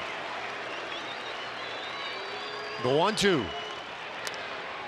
And a bouncer first base. Napoli takes it to the bag, and Darvish out of trouble in the 5th. He leaves 2 in scoring position. Halfway there, Rangers by 2.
tonight's been about Rougned Odor and his home runs. 2 of them 4 RBIs for Rougned. Yu Darvish working around 5 walks in his 5 innings. Rangers lead by 2. We go to the bottom of the 5th inning. And if the Rangers can get somebody on base this inning, Odor would get to the plate. 0 for 2 so far tonight. You want to be a little careful here. You see the pitch count at 73 for Corey Kluber, so he's probably getting somewhat near the end, but in a really nice inning back in that 4th inning. You don't want him to get settled in and somehow be able to stretch this out to 2 more and make this a 6th inning outing, and just keeping the Rangers at those 5 runs. They'd certainly love to add on right here. Well, they send their 2, 3, and 4 hitters against Kluber. The heart of the order has done some damage. 0-2 on Shin-Soo Choo. You look at where Kluber ranked in the American League last year, 4th in ERA. He piled up the strikeouts again and held opposing hitters to that 216 average. Not tonight, though. Rangers have squared him up a little bit. They have, and I talked about earlier how great Yu Darvish was in 2 strikeouts over the 2016 season. Corey Kluber was right there with him. He had a 121 batting average against on 2 strike counts. That was 4th best in Major League Baseball. I mean, just a paltry average once he gets guys down to 2 strikes. Well, he gets Choo looking to start the 5th inning. All right, let's go back to the studio. Another Chevy game break.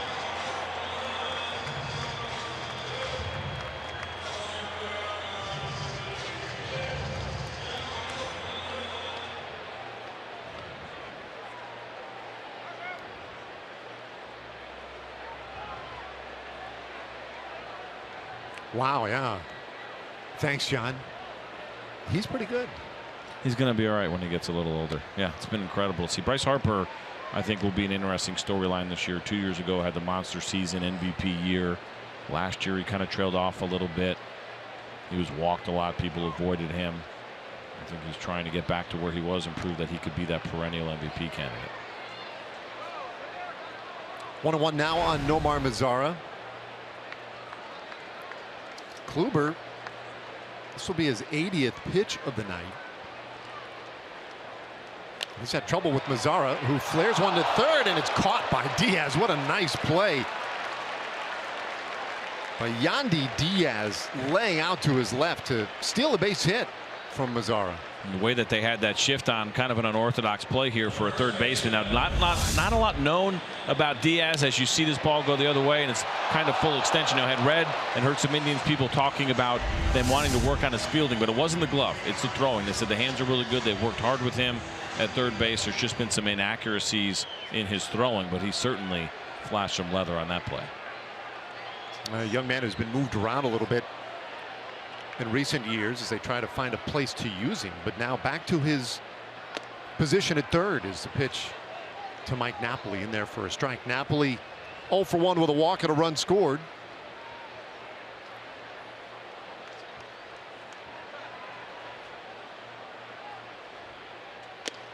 This has been kind of interesting as we see the 0-2 taking their 0-1.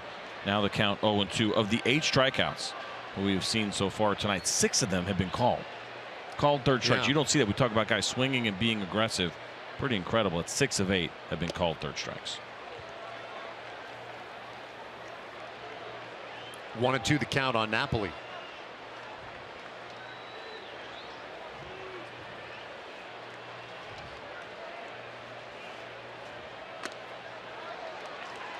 Good job of laying off that one. Our TXU Energy power player to watch tonight. Yeah, Mike Napoli. How about that? 30 home run seasons with both the Rangers and the Indians. Only 2 guys have done it. Napoli lines one right to Lindor, and the inning is over. So it was a quick bottom of the 5th again, and we go to the 6th inning at a 2-run game.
Globe Life Park in Arlington, and tonight's State Farm winning combination has got to be the budding and blossoming friendship of Rougned Odor and Mike Napoli. The two took to each other in spring training. Rougned Odor hanging on Mike Napoli's every word, trying to absorb as much as he can from the veteran. Talked to Mike Napoli about it, how that relationship developed. He said it was just kind of natural. We get each other. He reminds me a lot of when I was a young player, and I love being around the kid. And so for that second home run to have Nap on base when Rugie brought him home, it was tough to decipher whose smile was bigger, if it was Nap's or if it was Rugie's. Nonetheless, that budding friendship is tonight's State Farm winning combination, guys. Yeah, right on, Emily. And of course, they have combined well too. Napoli's made some real nice plays over at first on some throws from Rougned. You love to see that kind of thing in that relationship develop as quickly as it has here with Mike Napoli back in a Rangers uniform. You know, a lot of times there is an assumption that just because the player is an older player and has been around, that he's a great leader, that he's a great clubhouse guy, chemistry guy. That is not always the case. I've been around plenty of older guys that are bitter, going through the kind of the tail end of a career. I talked to Mike Napoli about it at a spring training event that we had in spring training. He just talked about paying it forward. Paying it forward to the guys that gave it to him when he came through the Angels system. He sees the value in that, and I'm sure the Rangers really appreciate the fact that he is one of those legitimate team chemistry guys that cares about his teammates. These are not just words that you throw around, that actually dig in a little bit, get to know some of these younger players, share your experiences to kind of make their maturation process happen a little bit faster. Well, that is definitely the book on Mike Napoli. The 2-2 to Edwin Encarnacion, and a hard two-hopper right to Elvis Andrus. One away.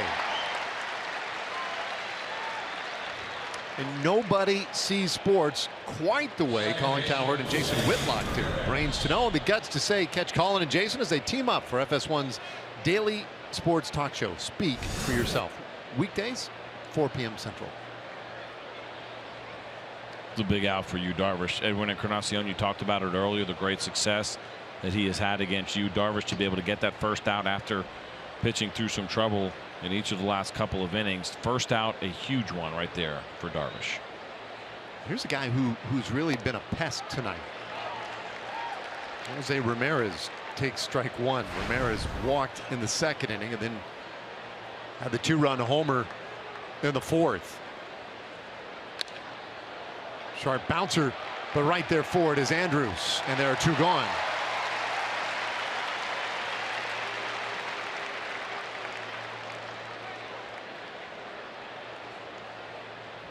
So interesting. Darvish comes out in this 6th inning and gets 2 tidy outs. That's perfect. Fans, make sure you head out to the ballpark this Saturday when the first 15,000 fans 14 and older will take home a TXU Energy Rangers lightweight jacket. Enjoy baseball in style as the Rangers take on the Oakland Athletics. Get your tickets for April 8th at TexasRangers.com, or do it the old-fashioned way by calling 972-RANGERS. What? Yeah, you can still call and get big league baseball tickets, Dave. We're not completely done with that. It looks like a lot of people did tonight. Hey, How look, about there's that? Carlos Gomez's baseball. Incoming. What a night. Opening night here at Globe Life Park.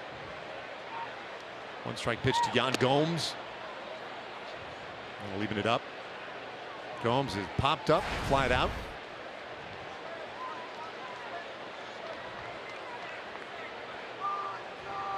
Another guy the Indians just very happy to have back in their lineup every day.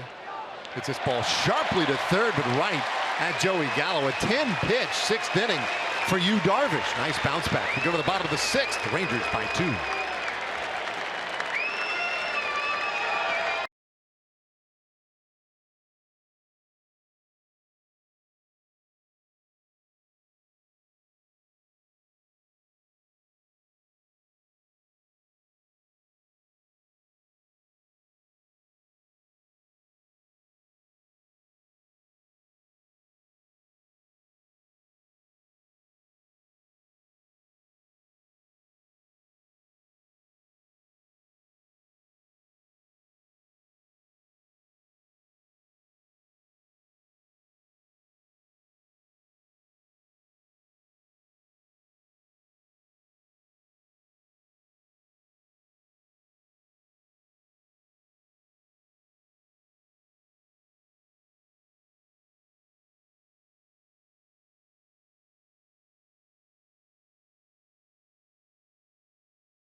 Sonic Drive-In. Tonight's jackpot worth $100 plus dinner for two at a Sonic Drive-In. Tonight the Rangers are hitting for Shirley Turman from Mesquite, Texas. If a Texas Ranger hits a home run during this inning, she'll win $100. But if a Ranger hits a grand slam, well, Shirley from Mesquite, you get 25 grand.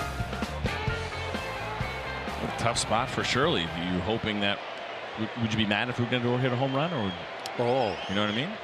It's been a great night. We'd love to see 3, but she'd probably rather see the bases loaded. For the grand slam? Yeah, she'd rather probably see those bases get loaded, hand it off to Profar, Carlos Gomez, who come up to bat with the bases loaded. Kluber goes upstairs to Odor for ball 1. How about that? First Ranger with a multi-homer game on opening day since Gabe Kapler. And how about that? That fella. How about this? 2 former teammates, but not only that, but also 2 former broadcast teammates. Gabe Kapler and I worked together for a long time at FS1. I'll now consider Pudge a broadcast partner. He asked me a couple of questions today on the pregame show, so we are now linked together. But that is incredible and great company for Odor. Kluber's 2-0 and puts one right in there for a strike.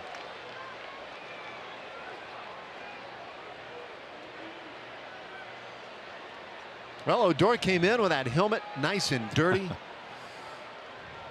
And he has put in a workmanlike effort tonight. The 2-1.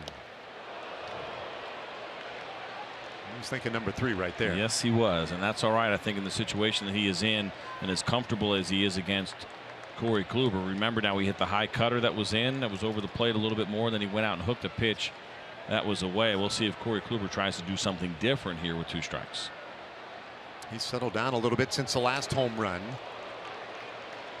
Our AT&T high-speed replay. That's right. Rougned Odor. He's the feature. That's the first home run. That one came in the second inning. Got out of here in a hurry. Then this one, a little more majestic. Over the bullpen. And good for 3 runs.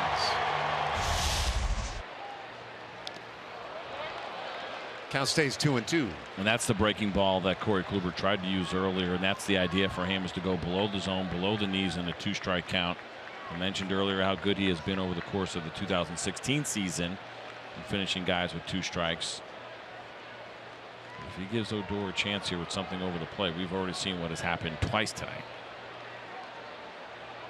Kluber has retired 8 in a row. This is the 7th pitch of the at-bat.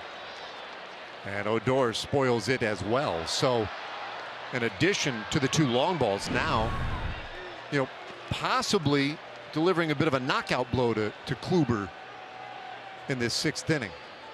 And how about that? Second Juan Gonzalez sighting, second Ruben Sierra sighting today, and some of these incredible numbers being put up.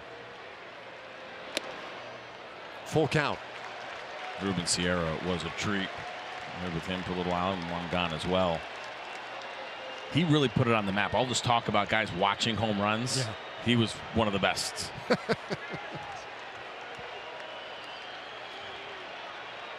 Pitch number 9 of this at bat.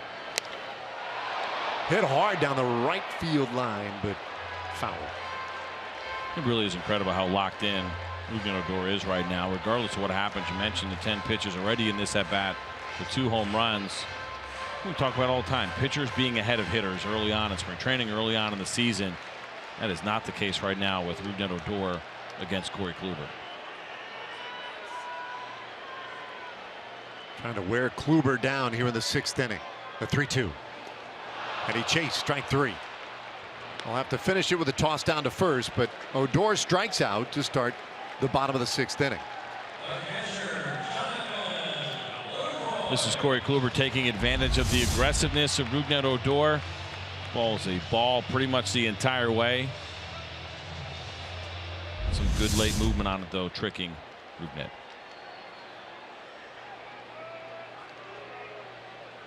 Well, he had to work for that one, though. Kluber now at 95 pitches. We'll deal with Jonathan Lucroy. Turns him away from the plate with ball 1. Here you go, inning by inning for Kluber.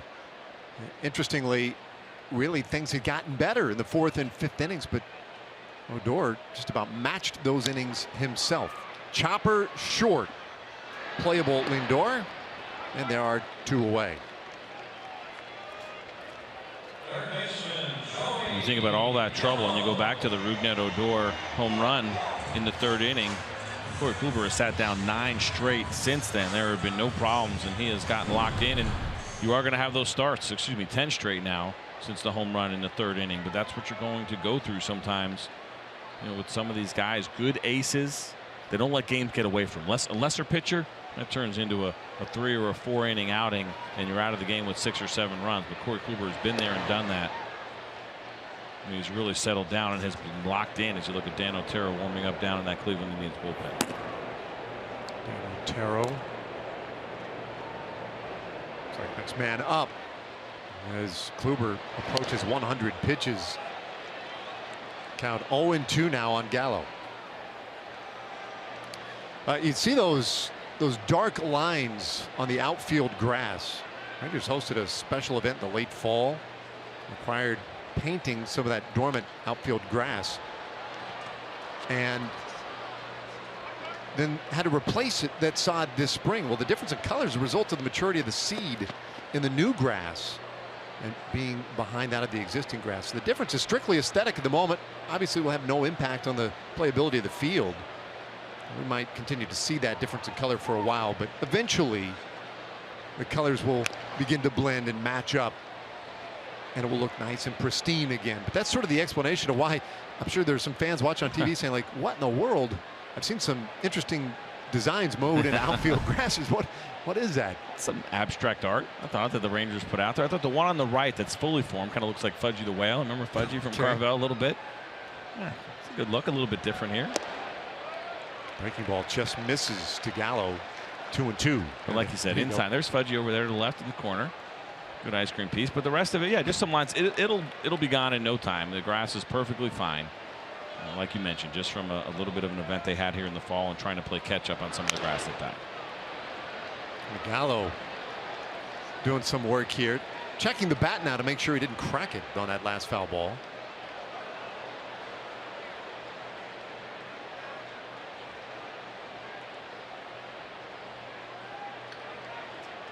He's going to stick with it. I was reading a bunch about Joey Gallo before I was here, and he's coming through the system as one of the top prospects in baseball. You don't realize this until you get around some of these guys. He is a large human being. 2-2. Inside. That big, strong dude. Very athletic. A guy that will surprise you that we haven't seen and won't see this year, Corey Seager, another one, especially playing that shortstop position.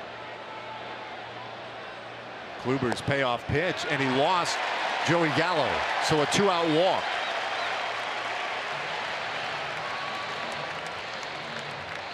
That's a really nice walk from Joey Gallo. Not to make a bigger deal out of a 2-out walk, but we know this about him. There's swing and miss in his game, still working on the discipline, not trying to chase pitches out of the zone.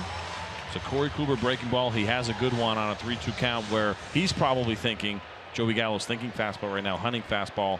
If I spin something, I'll spin him into the ground. But instead, Joey Gallo does a nice job of picking up on that spin and letting that pitch go by.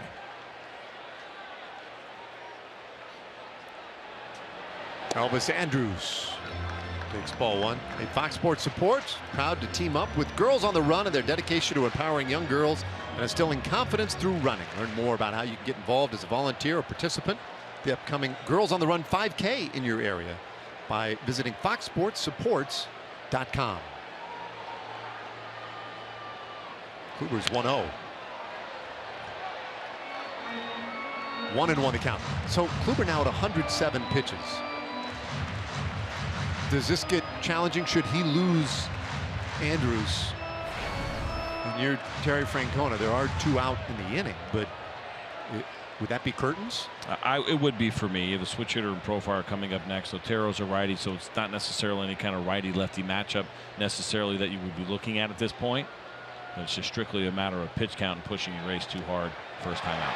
Gallo running. The pitch gets away, and he'll have a steal of second base.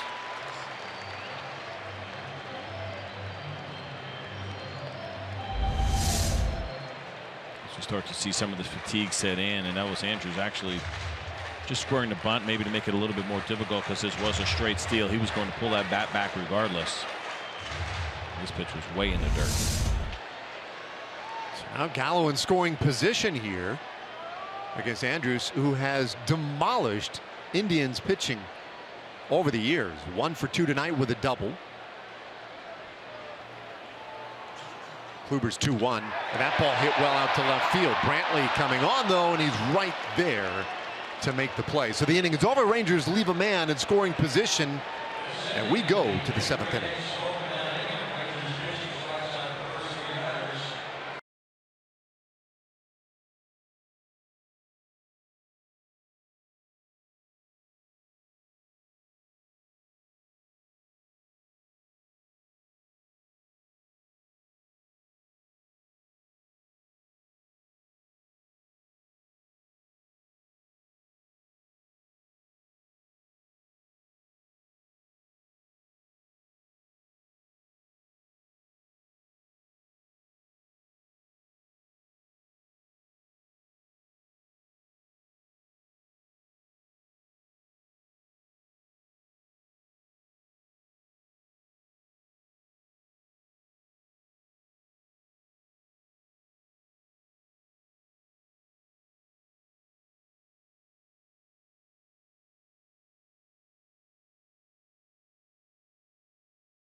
It's time to present our progressive fan of the game, and this one really a no-brainer here on opening day. This is Dixie Cup and her owner, Bob. Bob, tell me a little bit about this outfit that Dixie Cup is wearing. I was a heart patient, and my doctor did animal therapy, and I've had her, this year, she's almost 12 years old, and she was so good the first few years, I started dressing her up and taking her to nursing homes, hospitals, so animal therapy is great. And she's a wonderful little critter for animal therapy. This is her 8th opening day here, 8th time. Well, she is adorable. Dixie Cup, the most tolerant dog in America, guys. No doubt. That is awesome. Here's your swag. Oh, great. Well, Naquin serving one out into left field, but Profar tracks it down nicely toward the foul line, one away. It was more impressive. The fact that that dog was wearing sunglasses, had zero issue with that, even though it's at night. We'll let that fly. But then also not one, but 2 hats. It's a cowboy hat and then the batting helmet on top. It's incredible. What a tolerant dog. Just locked in. There you go. There you go. There's the cowboy hat with the ice cream. Are you hiding from the paparazzi? First I wasn't sure that was catcher's gear. But I guess it's a little harness that he's got him locked in. But that is beautiful. That is incredible.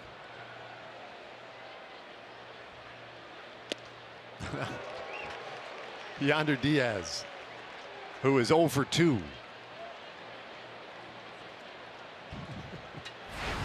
Big fan of animal therapy, though. I do think that works wonders.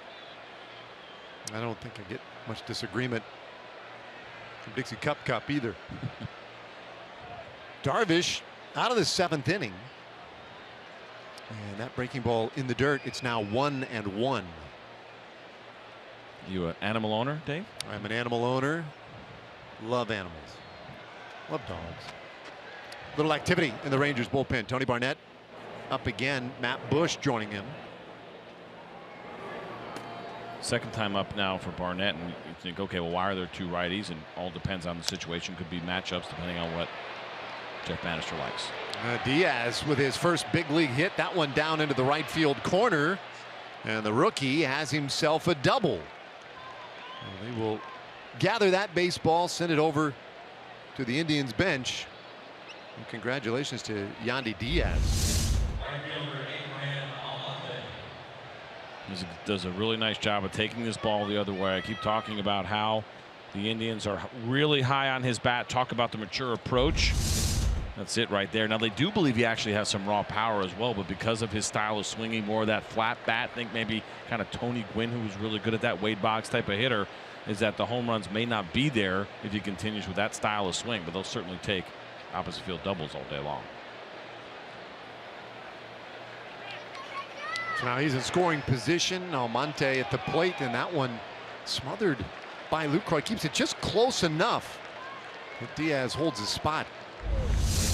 How so good he is on this. Look, that's a breaking ball that ends up going much farther in than he's anticipating. So think about this. As that ball hits the ground, it's also breaking to his right as he's trying to move right. So he's got to work even harder to get his chest in front of it. The idea there for a catcher, get your chest in front of it, lean a little bit forward, smother that ball so that when it does bounce up and hit you, that it kind of deadens a little bit and just falls right in front of you. On the 1-0, that one foul. Yeah, I think if Diaz got a little better read out at second base, he might have taken off. I don't think he was confident how far away that one was going to get from Lucroy. It might have been really Lucroy's reputation as much as anything that kept Diaz closer to second. That one bounces away again, this time up the third baseline. Diaz will charge for third, and he moves up on the wild pitch.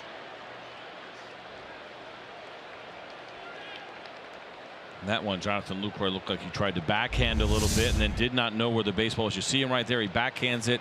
Ball catches him right on the mask. He just doesn't know where it is, and that's the break that Diaz gets. And once he realized Lucroy was looking one way and the ball was another, he can just coast into third base. So now just 90 feet away. A 2-1 count on Almonte is very high. Darvish right now kind of all over the place against Almonte. He did such a great job in the 5th inning of digging deep and finishing off that inning with the double play and then the ground ball to third base. Came back in the 6th inning with a very smooth 1-2-3 inning, and you start to wonder here now a little bit on you, Darvish. He's running out of gas as that pitch count now 97. Yeah, that 6th inning was critical. Got a couple of quick ground outs, then the line out, all on 10 pitches. Right when you were kind of wondering, is he on the ropes or not? And boy, it looked like he got himself a nice break. But starting to show some signs here in the 7th. Almonte has twice worked a walk. Here's the payoff. Got him swinging, but it gets away from Lucroy. Diaz will charge in from third. He scores. Everybody is safe. A strikeout. And we'll see wild pitch pass ball, how they score that one. I'm pretty sure that'll be a wild pitch. As that ball's in the dirt. We'll see Jeff Bannister also kind of coming out now on the top step. A tough break here for you, Darvish. Jonathan Lucroy has done such a great job back there. To ask him to get that one is probably asking a lot. And the change is coming. So that's it for Darvish. 6 1/3 tonight, leaves with a tying run on base. Rangers up by 1. I'll tell you about our new pitcher in a moment.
CJ, how about you, Darvish? Darvish battling himself a little bit, but still turned in a very good outing. We saw him early on. Lots of breaking balls, as you noticed, but there's a good fastball located to Edwin Encarnacion. But it was the strikeouts, especially looking, all three of them, the first three of them, I should say, looking, the last one we just saw was a breaking ball in the dirt. Darvish overall, maybe not extremely pleased with his outing, but he got the job done walking off the mound in the 7th inning while his team is leading. Leaves, you see the line there, 5 walks, 4 strikeouts. And we'll hand it over to Matt Bush. Power right-handed arm. You look at the numbers from last year for Bush. What a fantastic rookie year it was for him. Well, incredible to think about everything that he had come back from, but the thing that sticks out to me, man, that strikeout to walk ratio, first year pitching in the big leagues, to be able to come out and do that as a rookie, even though he's an older rookie, very impressive from Matt Bush. Boy, runner going. First pitch in there for a strike, throw to second, not in time, and Almonte swiped second base, and he stole that on Matt Bush. He absolutely did. And a lot of times coming into a game out of the bullpen, yes, you have to be paying attention to the runners, but that's not exactly the first thing that you're thinking of. You talked about it earlier. The Cleveland Indians, a very aggressive base running team. Watch Almonte, almost kind of a walking lead as he takes off and just does not give Jonathan Lucroy a chance at all to throw Almonte out. A tying run in scoring position now. It's so big, that stolen base, right? Because it takes the double play out of order. It also moves the potential tying run now into scoring position with 1 out. Let's see what Santana has done tonight. Comes against Darvish. Now the count 0-2.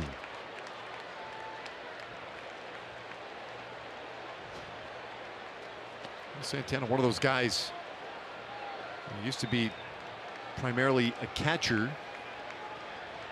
That switch hit ability, but really emerged as a guy whose bat was so potent, you wanted him in the lineup all the time. So now used largely as a DH. The 0-2 is low. I'll tell you this too, impressive, the aggressiveness of that move by the Indians and Almonte. Matt Bush allowed just 1 stolen base last year. Opposing base runners were 1 for 1. That's it. That gets a call. We mentioned it at the top of the broadcast, though.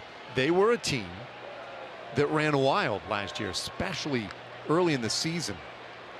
And they're not afraid to steal third in pretty much any situation. They will try and take those extra links as often as possible.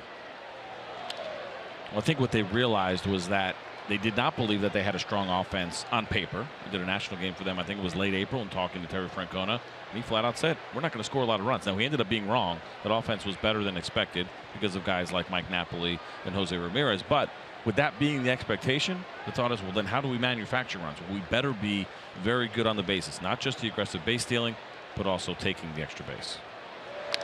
1-2 pitch, bouncer, second base. Odor had to range way in to get to it. Takes care of Santana, but Almonte now down at third.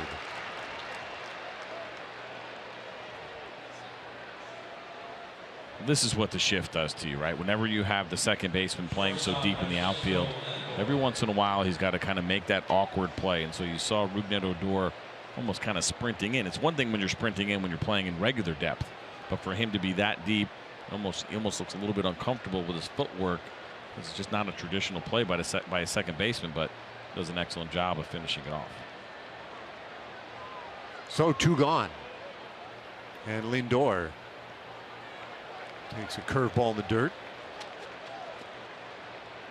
Take a look at how deep Rougned Odor is, which we've seen now. This has become standard as he's standing on Fudgy the Whale over there. But here comes the ground ball. Watch him run in. It's not. Oh, it's kind of a weird play. You see him almost kind of trip a little bit as he tries to get his feet from under him. And yes, they do that sometimes, but they don't throw from that angle either. That's the other thing. Usually that play is happening a lot more shallow, and it's a different throw. 1-1 to Lindor. You see the Bush velocity up 97, 98 miles per hour with a fastball. Last year when he was called up, he trotted out a slider that we had not previously seen during spring training. It's become a big pitch for him. One low. 2-1. I asked him a few days ago, you know, after 1 year in the big leagues, you get into that off season, are you working on anything, trying to come back and add anything to your game? And I loved he was so candid. He was like, well, no, I think what I had worked pretty well. 2-1. Fly ball, center field. Gomez back, inning over. Tying run left at third base. And they stand and stretch today at Globe Life Park. And we'll let you listen in as we celebrate America with God Bless America. Ladies and gentlemen, will you please rise and direct your attention to the area behind home plate and welcome country music recording artist Neil McCoy. In honor of all the veterans who have served our country and the servicemen and women who are currently stationed at home and around the world, Neil will now perform God Bless America. While the storm clouds gather far across the sea, let us swear allegiance to a land that's free. Let us all be grateful for a land so fair as we raise our voices in a solemn prayer.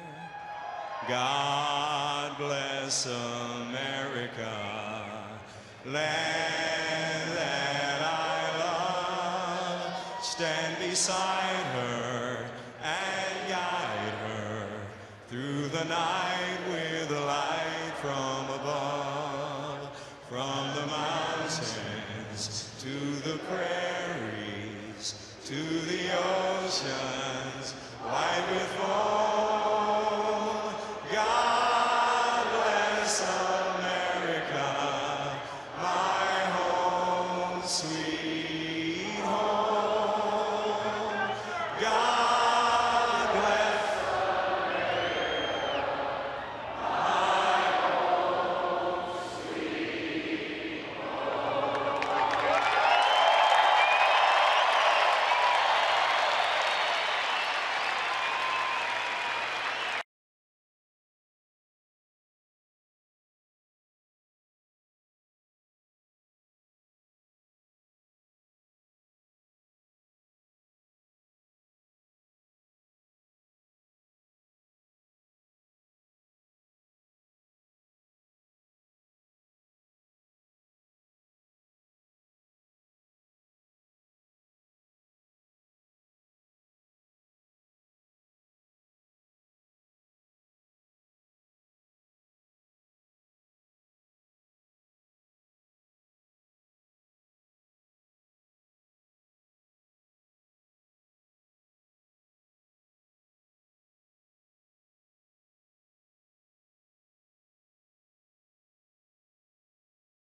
2-1, the count on Profar. Hitless in 2 tries tonight.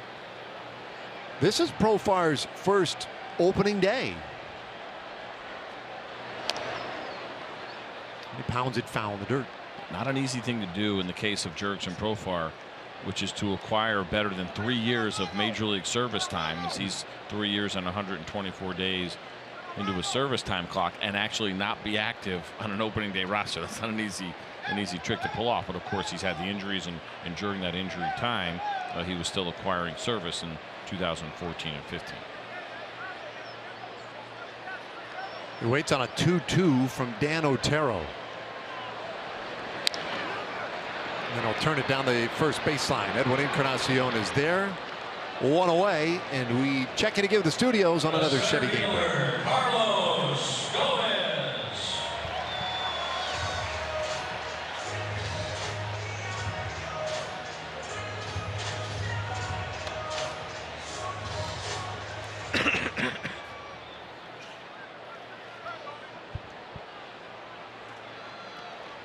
All right, thanks, John. 2-0 Astros in that one. Here, the Rangers with a 1-run lead over the Cleveland Indians. Top of the order, Carlos Gomez swings at the first pitch, but missed it. It's a right out to Tyler Naquin for the second out of the inning. Of course, that was the story last year for the Rangers. Incredible. The best record in the modern era in one-run games. 36-11. Unthinkable. I mean, it had all the pundits and people baffled at how that could possibly be. Now Terry Francona making a move. Otero is done, and they go to the bullpen for Boone Logan.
Aboard and got a great pitching matchup tonight. How about tomorrow? Our pitching matchup presented by AT&T. Carlos Carrasco against Martin Perez, and that's another pretty good one tomorrow. It will be a good one. I think what will be interesting in the case of Martin Perez being a left-hander is what happens to the Cleveland Indian lineup. Right? We saw all those switch hitters in there today, plus 2 lefties.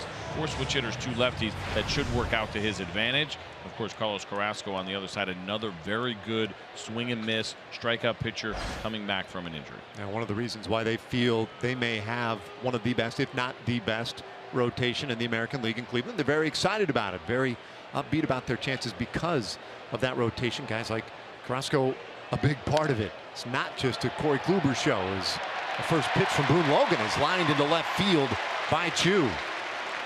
And so Chu has his first hit of the night and is on with 2 away. You see Boone Logan coming over from the Colorado Rockies, a free agent deal this past offseason. Had a pretty nice run, does a really nice job against lefties, but especially last year did a fantastic job. A 142 batting average against left-handed hitters. Allowed just 1 home run. That's a big deal when you're pitching in Colorado. We know he's good against lefties, but to be able to post those kind of numbers, doing it as a member of the Rockies, very impressive. That 1 home run, by the way, that he allowed, Bryce Harper, not a terrible one to let up. He's not the only one who got victimized by Bryce Harper. Here's Nomar Mazara. Well, this is a nice test here early on for Nomar, right? This is something to keep an eye on with him. This was a little bit of a struggle with him against left-handers last year. Hit just .234 against them with 1 home run, right? 20 homers total, but just 1 of them came against lefties. I loved his approach early on against Corey Kluber. We'll see if we can take that same approach, thinking the other way against a tough lefty like Logan. 1-1. There you see the splits last year for Nomar. And Boone Logan, you were talking about his overall numbers and what he accomplished in Colorado. Logan, I mean, he's just ridiculously tough on left-handed hitters. And he jumps ahead 1-2. That's his great value. Allowed lefties a 142 batting average against last year. 40 strikeouts, 9 walks when dealing to left-handed hitters. And to think, as good as he has been, he comes here to be the second lefty with Andrew Miller down in that bullpen. Is 1-2. And that'll square things up. Only T-Mobile lets you stream, post, and share all things Major League Baseball. With T-Mobile One, unlimited data means unlimited baseball.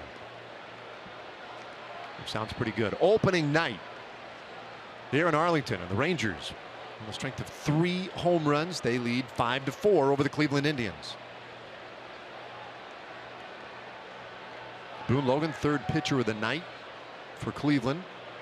Corey Kluber went 6, but allowed 5 runs on 6 hits. Otero got the 2 men he faced, and now Logan. Logan, a Texan from San Antonio, where he attended O'Connor High School. 32 years old, and his 2-2 pitch in the dirt. You know, the real value of bringing in and being able to afford to bring in a guy like Boone Logan, which is a lefty on a 1-year deal for $6.5 million, is that you can bring in a guy who's very good and don't have to use him necessarily in the biggest situations, right? This is a situation where the Cleveland Indians are trailing, and they can go to a pretty good arm to try to keep them close late in the game, give them an opportunity to come back. It's an incredible luxury when you look at the depth of their bullpen. Chu will try to get a little head start. And there's a swing and a miss, strike 3. So Logan ultimately gets the strikeout to end the inning and put out the fire in the 7th. We go to the 8th inning. It's a 1-run game.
Zero for the Indians. Tonight's Cold Hard Facts brought to you by Clean, Crisp, Coors Light. How about these best records against 500 or better teams? Last year, the Rangers 60-31. The only 2 teams in history that did better, the 1910 A's and the 01 Mariners. So 01 Mariners won like 116 games, right? That's right. So it didn't matter who they played. It really was incredible to think about the 2 things that we just showed there with the Rangers. First of all, the record above, teams with a 500 record, how great they did against those opponents, but then also the one-run games. I mean, everything was just going really well. Jeff Bannister was pushing all the right buttons, and this team was coming up big in big situations, close games against strong opponents. That led ultimately to 95 wins, most in the American League, and it was the first time in Rangers franchise history that they led the American League in wins. He's had a good run. Without a doubt. It's only been 2 years in, and Jeff Bannister has certainly established himself as one of the better managers, one of the top managers right now in baseball. He was manager of the year in 2015. Last year finished second in manager of the year voting to the guy across the diamond from him.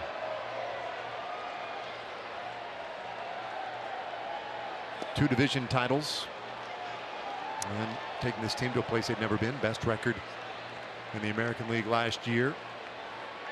And it looks like he's got a pretty good crew put together this year. He does, and I think the thing that Jeff Bannister gets, and I've known Banny for a long time, going back to his days in Pittsburgh when I was in the minor leagues back in 2006. I've known him since then. What he does and what he understands so well, and what's so important in today's game.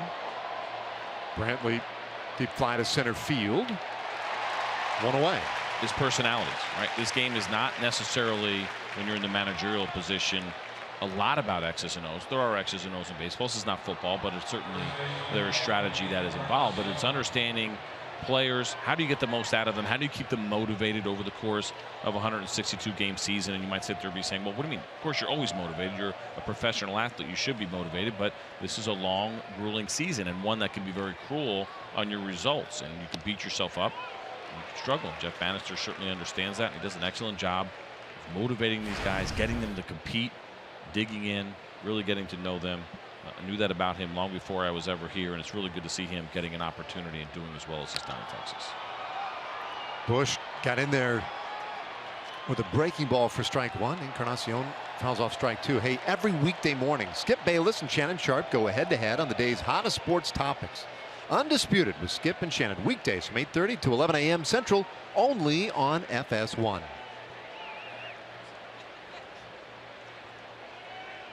Two-strike pitch. Woo. Trying to buckle his belt. Encarnacion 1 for 3 tonight. And we really haven't spent much time talking about Edwin Encarnacion, but one of the big free agents out there this last offseason. And it took a little while, but it was the Indians who landed him. And he golfs this one high and deep left field. It is gone. And we've got a new ball game. Encarnacion ties it with his first home run of the year.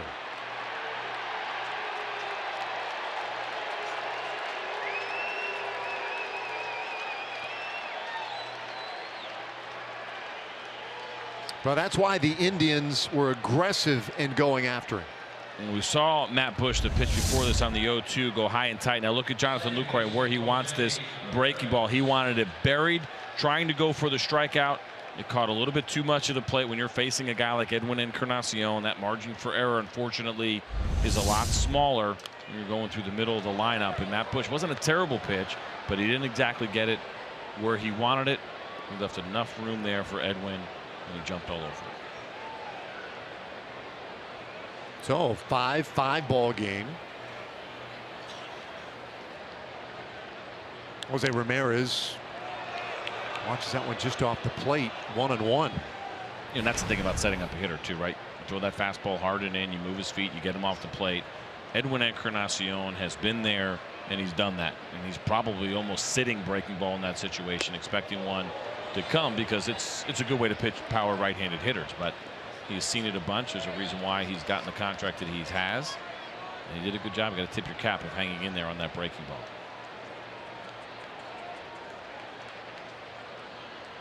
Well, this game sort of falling in the same pattern as a lot of games we saw yesterday. Good teams, good pitching matchups end up being decided by bullpens late. The Giants, who blew 32 saves last year in San Francisco, still got to the postseason. First team ever to blow more than 30 saves and make the postseason. They blew the save twice yesterday in losing in Arizona. Breaking ball just missed. And then you had the Cubs and Cardinals last night, which was an amazing ball game. A game that, I don't know, I walked away from that game yesterday dazzled by the pitching performance of Carlos Martinez. This one got in on Ramirez and a pop-up out into short right field. Odor is there. 2 gone.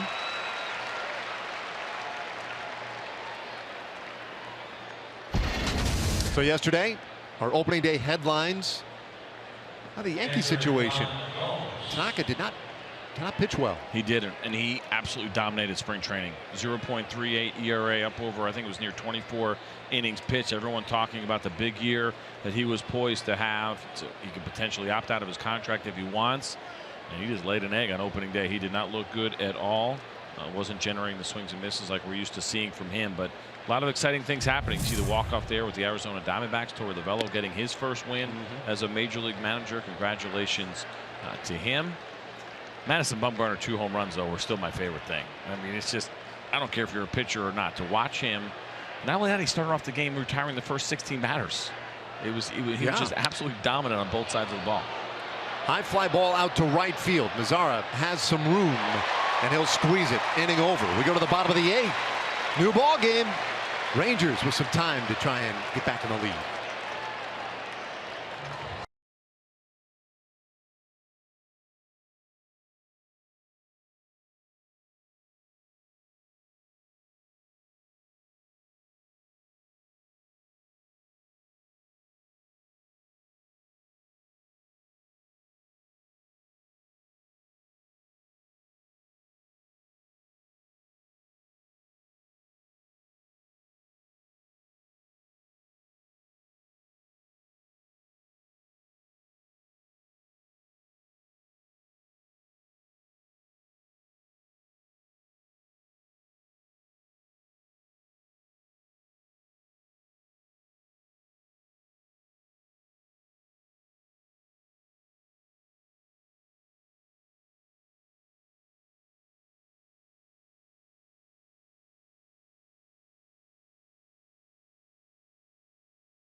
Southwest. Yes to low fares with nothing to hide.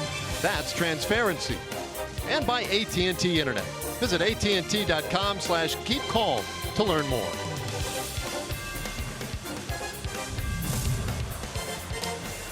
All right, a 5-5 game. And so the bullpens take over from here. And Andrew Miller comes on for Cleveland. Fantastic numbers for him a year ago. A late season acquisition for the Cleveland Indians from the New York Yankees. They gave up prize prospect Clint Frazier, who is now with the Yankees and in their minor league system. But you see those numbers. Are you joking? 123 strikeouts to 9 walks in 74 innings, which you'll see from Andrew Miller, 93 to 97 on the fastball. But it is the slider that he uses often, 60% of the time in that range, somewhere in there. And he had just a 170 batting average against that slider, but the usage, the highest in Major League Baseball. And there's one right there. Well, he'll deal with Mike Napoli to start this 8th inning. And Rougned Odor and Jonathan Lucroy. A 5-5 game. Rangers did their scoring of the first 3 innings. And there's a strike, 1-1.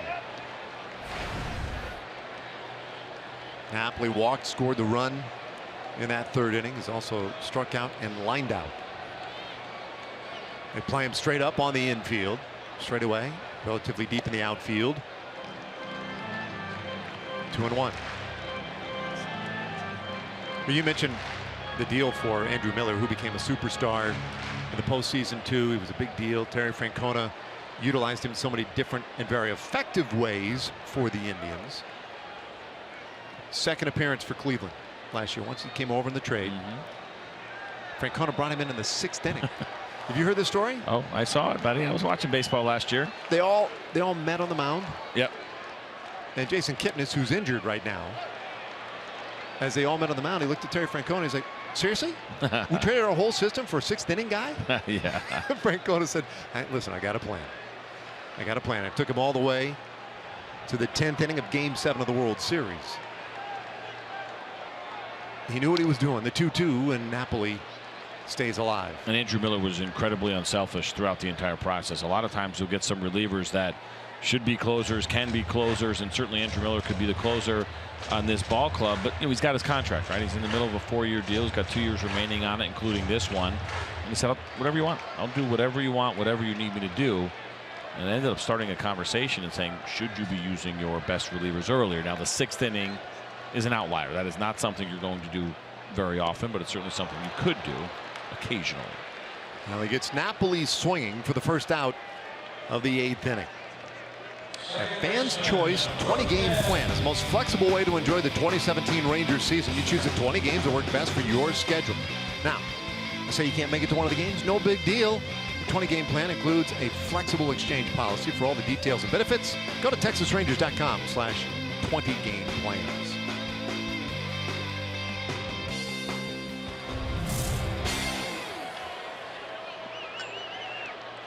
So bottom of the 8th inning, tie game.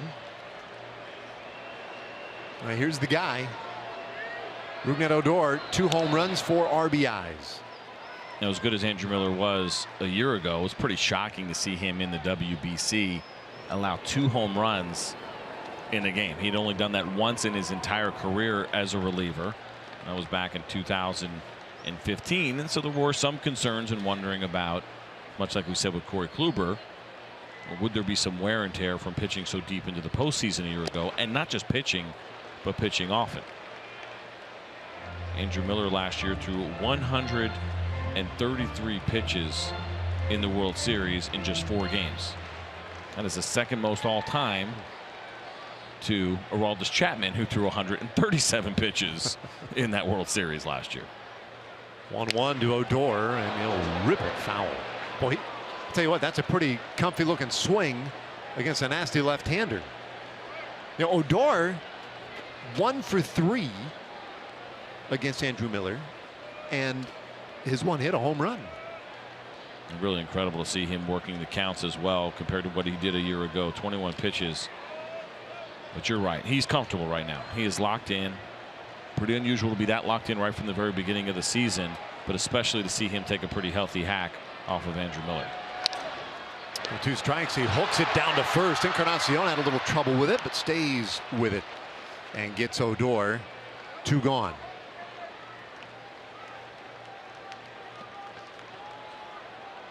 Andrew Miller really is the perfect story of struggling starter turned reliever, but then taking it to another level. And he had talked about this in the past. One of the keys for him when he went into the bullpen, he got rid of his changeup. The other thing that really worked for him was that he said, now I can just put my foot on the gas all the time.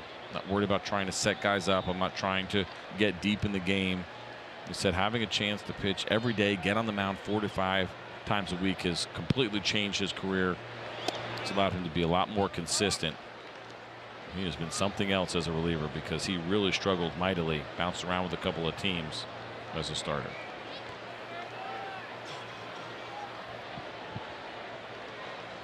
One strike pitch to Lucroy. It's off the plate, 1-1. A 5-5 game. Rangers got a run in the second. A solo home run by Rougned Odor. They got 4 in the third. Carlos Gomez hit one a mile. And then Odor hit his second home run of the night, a 3-run shot. 1-2 on Lucroy. That pitch is so nasty. We just kind of call it a back foot slider that goes down and in, finishes near the back foot of an opposite-handed hitter. You start thinking about guys like Andrew Miller, and left to right doesn't matter. 181 against lefties, 153 batting average against righties last year. Yeah, he's been tough. The 1-2, and he gets Lucroy swinging. So a 1-2-3 bottom of the 8th for Andrew Miller takes us to the 9th inning in a tie game.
Opening night as we welcome you back to opening night coverage. John Radigan here getting ready for Rangers Live, and this thing will be a picture-perfect game if and when the Rangers take the victory. It's 5-5 right now. I'm here with Pudge Rodriguez and Mark McLemore. Pudge has a brand new computer. You can't imagine the information and the perspective he's going to be able to pull off that brand new iPad, guys. It's all part of the post-game show. It's Rangers Live coming your way right after the game.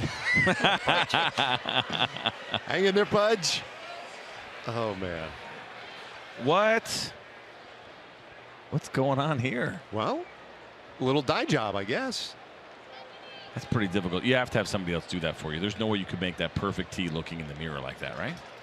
Well, the first problem for me would be the hair. I don't know that I have the ability to grow that kind of a beard. No. Speaking of beards. Me neither. Sam Dyson on in a tie game here in the 9th inning. And Tyler Naquin is opposition at the moment. Naquin hitless in 3 tries, including a double play back in the 2nd inning.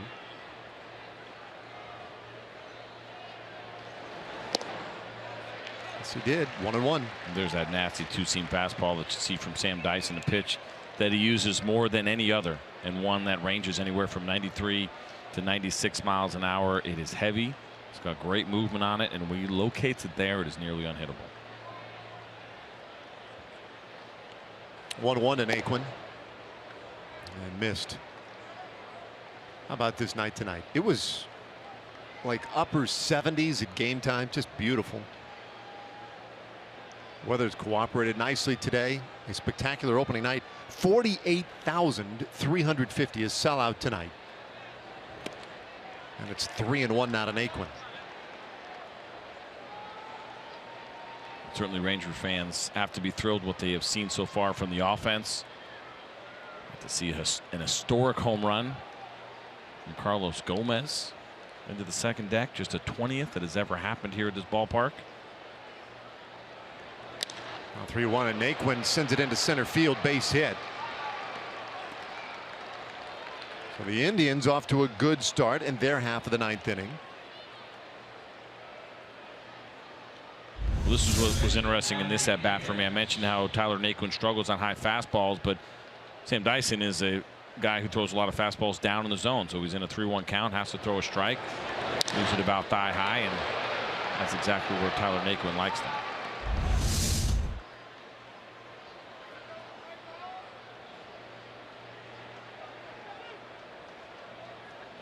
So now I have to keep an eye on him over at first. Yandy Diaz, the rookie, got his first big league hit tonight. And has pushed off the plate. Yeah, double in the 7th inning, his first hit, and that was a big double, led to the 4th run of the night for the Indians.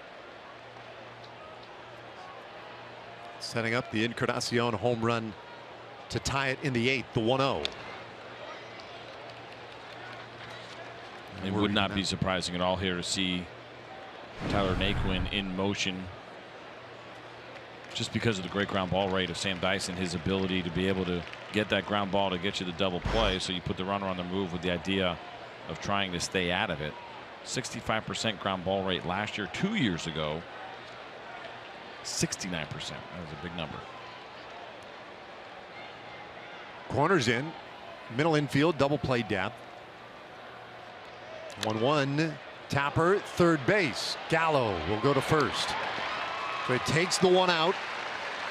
Just not hit hard enough to get Naquin at second base. So that's a big runner out there in scoring position. MLB.TV Premium, back and better than ever. Watch every out-of-market regular season game live on over 400 supported devices. Plus, get a free subscription to @Bat Premium, the #1 app for live baseball. Blackout, other restrictions do apply. Go to MLB.TV for details. Pudge has got to have the MLB.TV Premium on that new iPad, right? There's no doubt. Got to have it. It's a must for every fan and broadcaster. Probably the first thing that you get when you are a first ballot Hall of Famer. They probably give it to you, a lifetime subscription. He certainly has earned it. Did you see the game yesterday? How about Javi Baez with the Cubs having a hard time seeing a ground ball because of the signage behind home plate, because it was the MLB at bat app sign that was too white. He completely missed the ground ball. You know, I don't know. Is there such thing as no bad PR, right? Right. Well, for MLB, that's what they say. 1-1 to Almonte. All right, a couple of guys. Shaw and Allen both throwing. So Indians preparing for whatever eventuality may come up in the 9th. Andrew Miller pitched a scoreless 8th inning. I think most likely Allen, if they take the lead, of course, who is the closer. Otherwise, I'm assuming since they have them both up, it would be Brian Shaw if the score stays tied.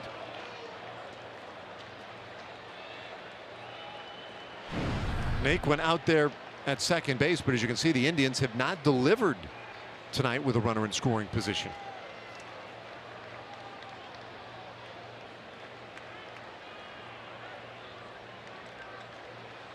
They've scored some somewhat unusual runs tonight, actually.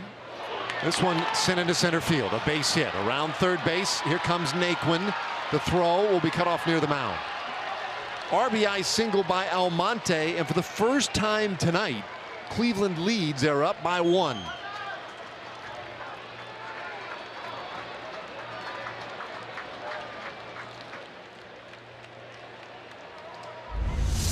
We'll see another fastball here. Credit Almonte as you watch this pitch. Not a terrible one. Pretty well located away, but he was out over the plate looking for it and not trying to do too much with it, keeping it in the middle of the field. And Tyler Naquin, of course, who went to second base on that dribbler earlier, easily scores from second base.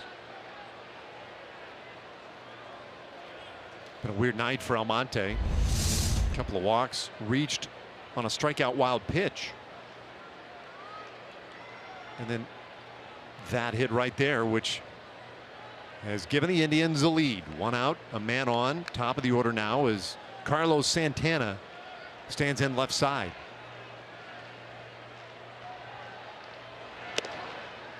Dyson starts him up.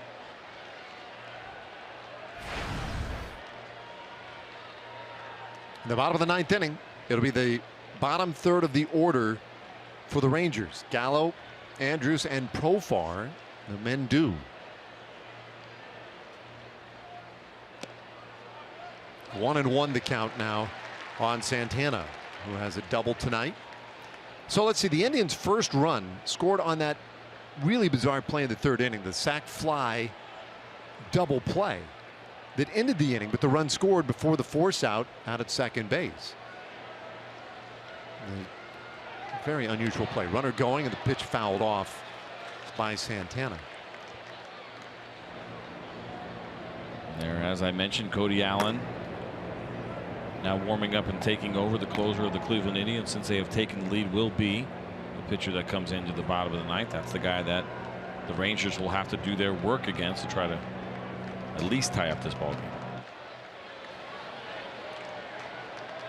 Almonte back at first.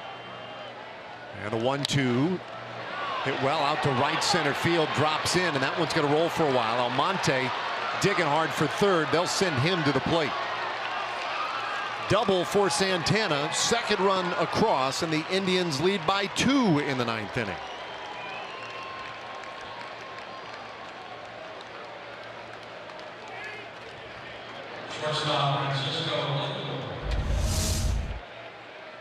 Well, look at Santana, another guy I think kind of leaning out over the plate a little bit, looking for something away.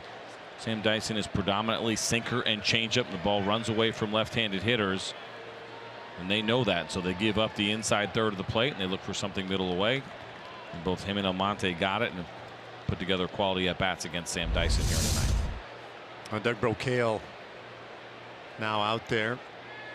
And out of frustration, Rangers, you know, not only did they have that big lead early, but it looked like they had moments where perhaps they had the Indians on the ropes and could have knocked them out, but didn't get those big hits. And then credit Corey Kluber, who retired what, the like 13, 14 of the last 15 he faced. And Corey Kluber got locked in after having some trouble early on, especially when the Rangers were squaring him up pretty well. He got let off the hook in the first inning, right? It was the walk and then the caught stealing and then the double. Ended up getting no runs out of that first inning. Bouncer to second. Nice backhand play by Rougned Odor to retire Lindor. Santana now at third base with 2 out.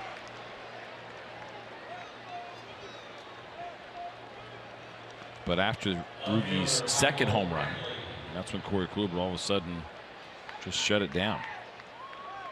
Yeah, 11 of the last 12 men he faced retired. The only guy he could not get in that stretch was Joey Gallo, whom he walked in the 6th inning. Brantley hitless so far tonight in 4 tries. Dyson trying to get through this top of the 9th inning and give his team a shot in the bottom of the 9th.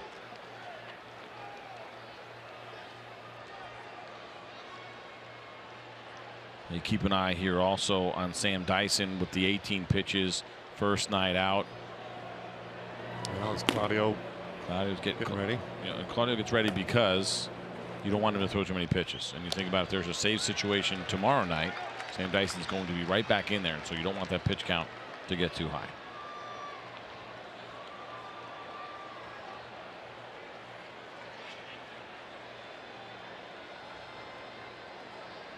Two out. Santana at third. Dyson's 1-1. A little high again. There have been 10 extra base hits in this game, 5 on each side.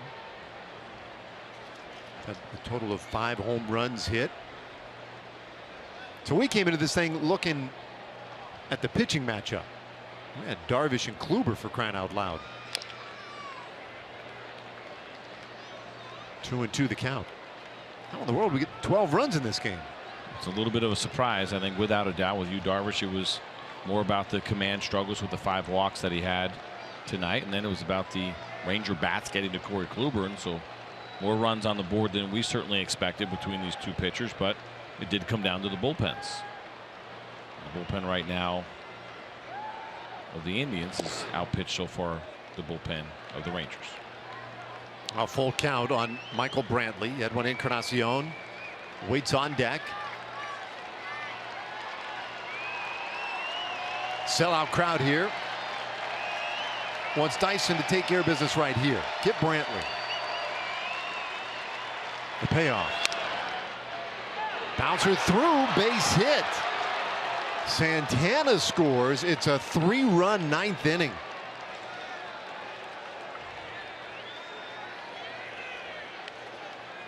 And that'll do it. Jeff Bannister out. Alex Claudio coming on, and we'll bring him in when we come back.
North Texas, our aerial coverage provided by Goodyear, leading the way with tires that deliver superior performance in clutch situations. Goodyear, more driven.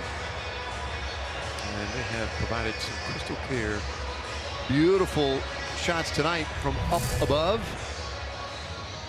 But down here in the thick of things, Alex Claudio has come on to try and put an end to this ninth inning. 4-1 last year, a couple of holds. He was as valuable really as any reliever last year down the stretch. They did a fantastic job for this club, and you look at the numbers there, and the strikeouts don't wow you, but this is another guy that uses a two-seam fastball predominantly, so that means ground balls, and it's not an overpowering fastball, but it doesn't have to be. Crushed left-handed hitters last year to just a 128 batting average, a fascinating number. Struggled a little bit against those righties, but killing the lefties is what he had done so well, and you'll see a lot of those two-seam fastballs like I mentioned, and to those left-handed hitters to slider, to the righties they'll see the changeup.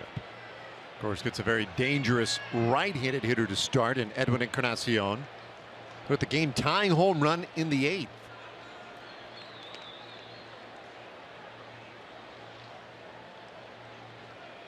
First time that these two have faced one another. And Claudio's first pitch finds the outside corner, strike one. 8-5 Cleveland. They did not lead until this ninth inning. See the velocity there in the upper 60s. That is the changeup. Nasty movement on it. Just misses. And that thing has unbelievable depth to it. And if you're going to come from that angle as a sidearm lefty, you're going to have a changeup to neutralize those right-handed hitters. I dropped down toward the end of my career. Without the changeup, you have no chance, in my opinion, against these righties. Well, gets ahead here. A ball and 2 strikes on Encarnacion. Encarnacion coming off a with a real good year last year with the Toronto Blue Jays. And undoubtedly one of the more feared right-handed hitters in the American League. It's this ball hard right to Joey Gallo at third base, and the inning is over. And now last chance for the Rangers coming up. Down by 3, Gallo will lead it off.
Cleveland Indians have scored over the past 3 innings. That leaves the Texas Rangers trailing 8-5. Fans, this Sunday, the first 15,000 fans 14 and older will receive an AT&T Rangers umbrella. Come see your Texas Rangers battle it out against the Oakland A's and take home this springtime giveaway. Reserve your seat at texasrangers.com or by calling 972-RANGERS.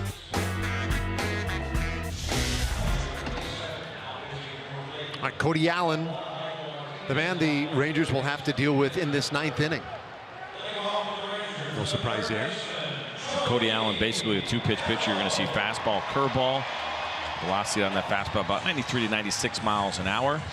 Throwing that pitch better than 60% of the time. The breaking ball is go-to. As you see, the strikeouts last year will sit between 83 and 85. Michael Martinez now taking over for Diaz at third base, which I think will tell us a little bit about how the Indians feel about his third base play. They're not all the way there yet. I mentioned they're a little bit worried about his arm, so they're going to go with the veteran Michael Martinez to try to finish things up defensively. Joey Gallo, and he gave a real good at bat in the 6th inning, ultimately earning the walk. In fact, he was the only Ranger among the last 12 that Corey Kluber faced, the only one to reach, and is 1-1. And it's all a part of an adjustment that he's been trying to make. Strikeouts still there. That's a part of the game that everybody's willing to live with for the great power that he brings. What they've asked him to do is be a little more selective, and he has made that adjustment very well. 2-1. And if you think about the fact that the Rangers only have 3 walks through 8 innings, I'd be surprised that Joey Gallo has one of them. Give you an idea how they have been pitched tonight. So certainly an encouraging first game here for Joey Gallo so far. Little tight. 3 balls and a strike. Well, listen, every great comeback starts with that leadoff walk as the rally caps are on. Gallo in a great spot here to start the 9th inning against Cody Allen. Went after it.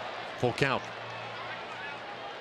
And that's okay in that spot. 3-1 count. Joey Gallo, as much as we're talking about him working on walking, it's not why he's there. It's the big power that you want to see. And so if you're going to get a fastball that is belt high, even though that ball finished away, I want to see a young hitter going after it.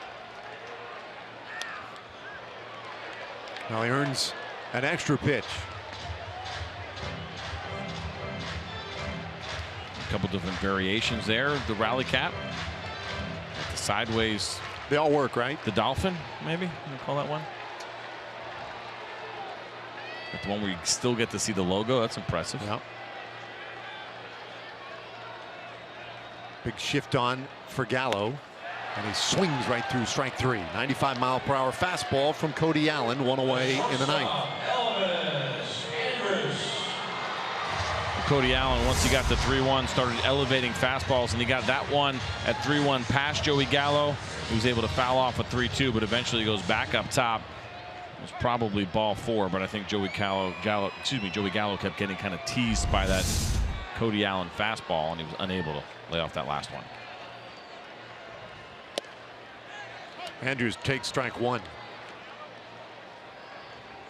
Elvis, for whatever reason, it's always interesting to me, guys who have great, almost inexplicably good numbers against other guys. 5 for 6 off Cody Allen in his career.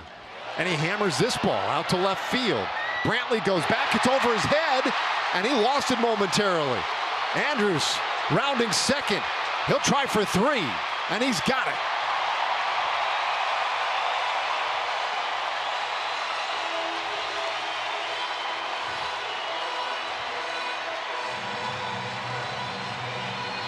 Well, it's been one of those nights for Elvis Andrews, who has swung the bat well, a double and a triple, but also a couple of lineouts to left as well. And there are certain guys that you just get comfortable against. Cody Allen, as you mentioned, those numbers 5 for 6 coming in, bump it up to 6 for 7 now in his career against Cody Allen. There are just certain guys you get in the box, you get against them, you just see the ball well, and that is certainly now obviously one of the guys for Elvis Andrews. A great night for Elvis tonight. 2 for 4, a double, a triple. Now Profar. Jerkson, as you can see, 0 for 3. A great time to get his first hit of the game. Bottom of the 9th inning. Rangers down by 3.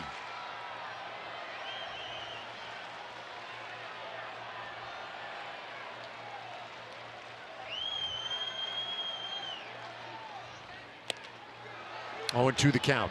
Cody Allen, the 5th pitcher of the night for the Indians.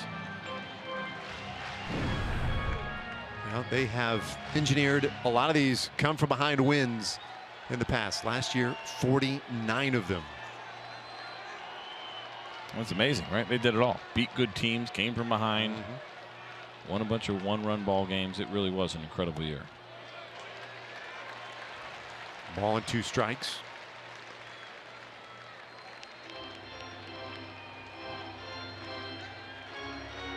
Adrian Beltre on the 10-day disabled list. A little change this year in the disabled list. No longer a 15-day. And that one was retroactive to April 30th. Profar watches one of the dirt. Count 2 and 2. Yeah, not even close. It's hardly worth the appeal. You saw Adrian with the batting gloves on as well. Probably anxious to want to be out there right now, but he cannot because he's on that disabled list. He's breaking those batting gloves in a little bit, maybe. That's part of it. It certainly did look brand new. Love to get this guy up with a couple of men on. Give yourself a real shot.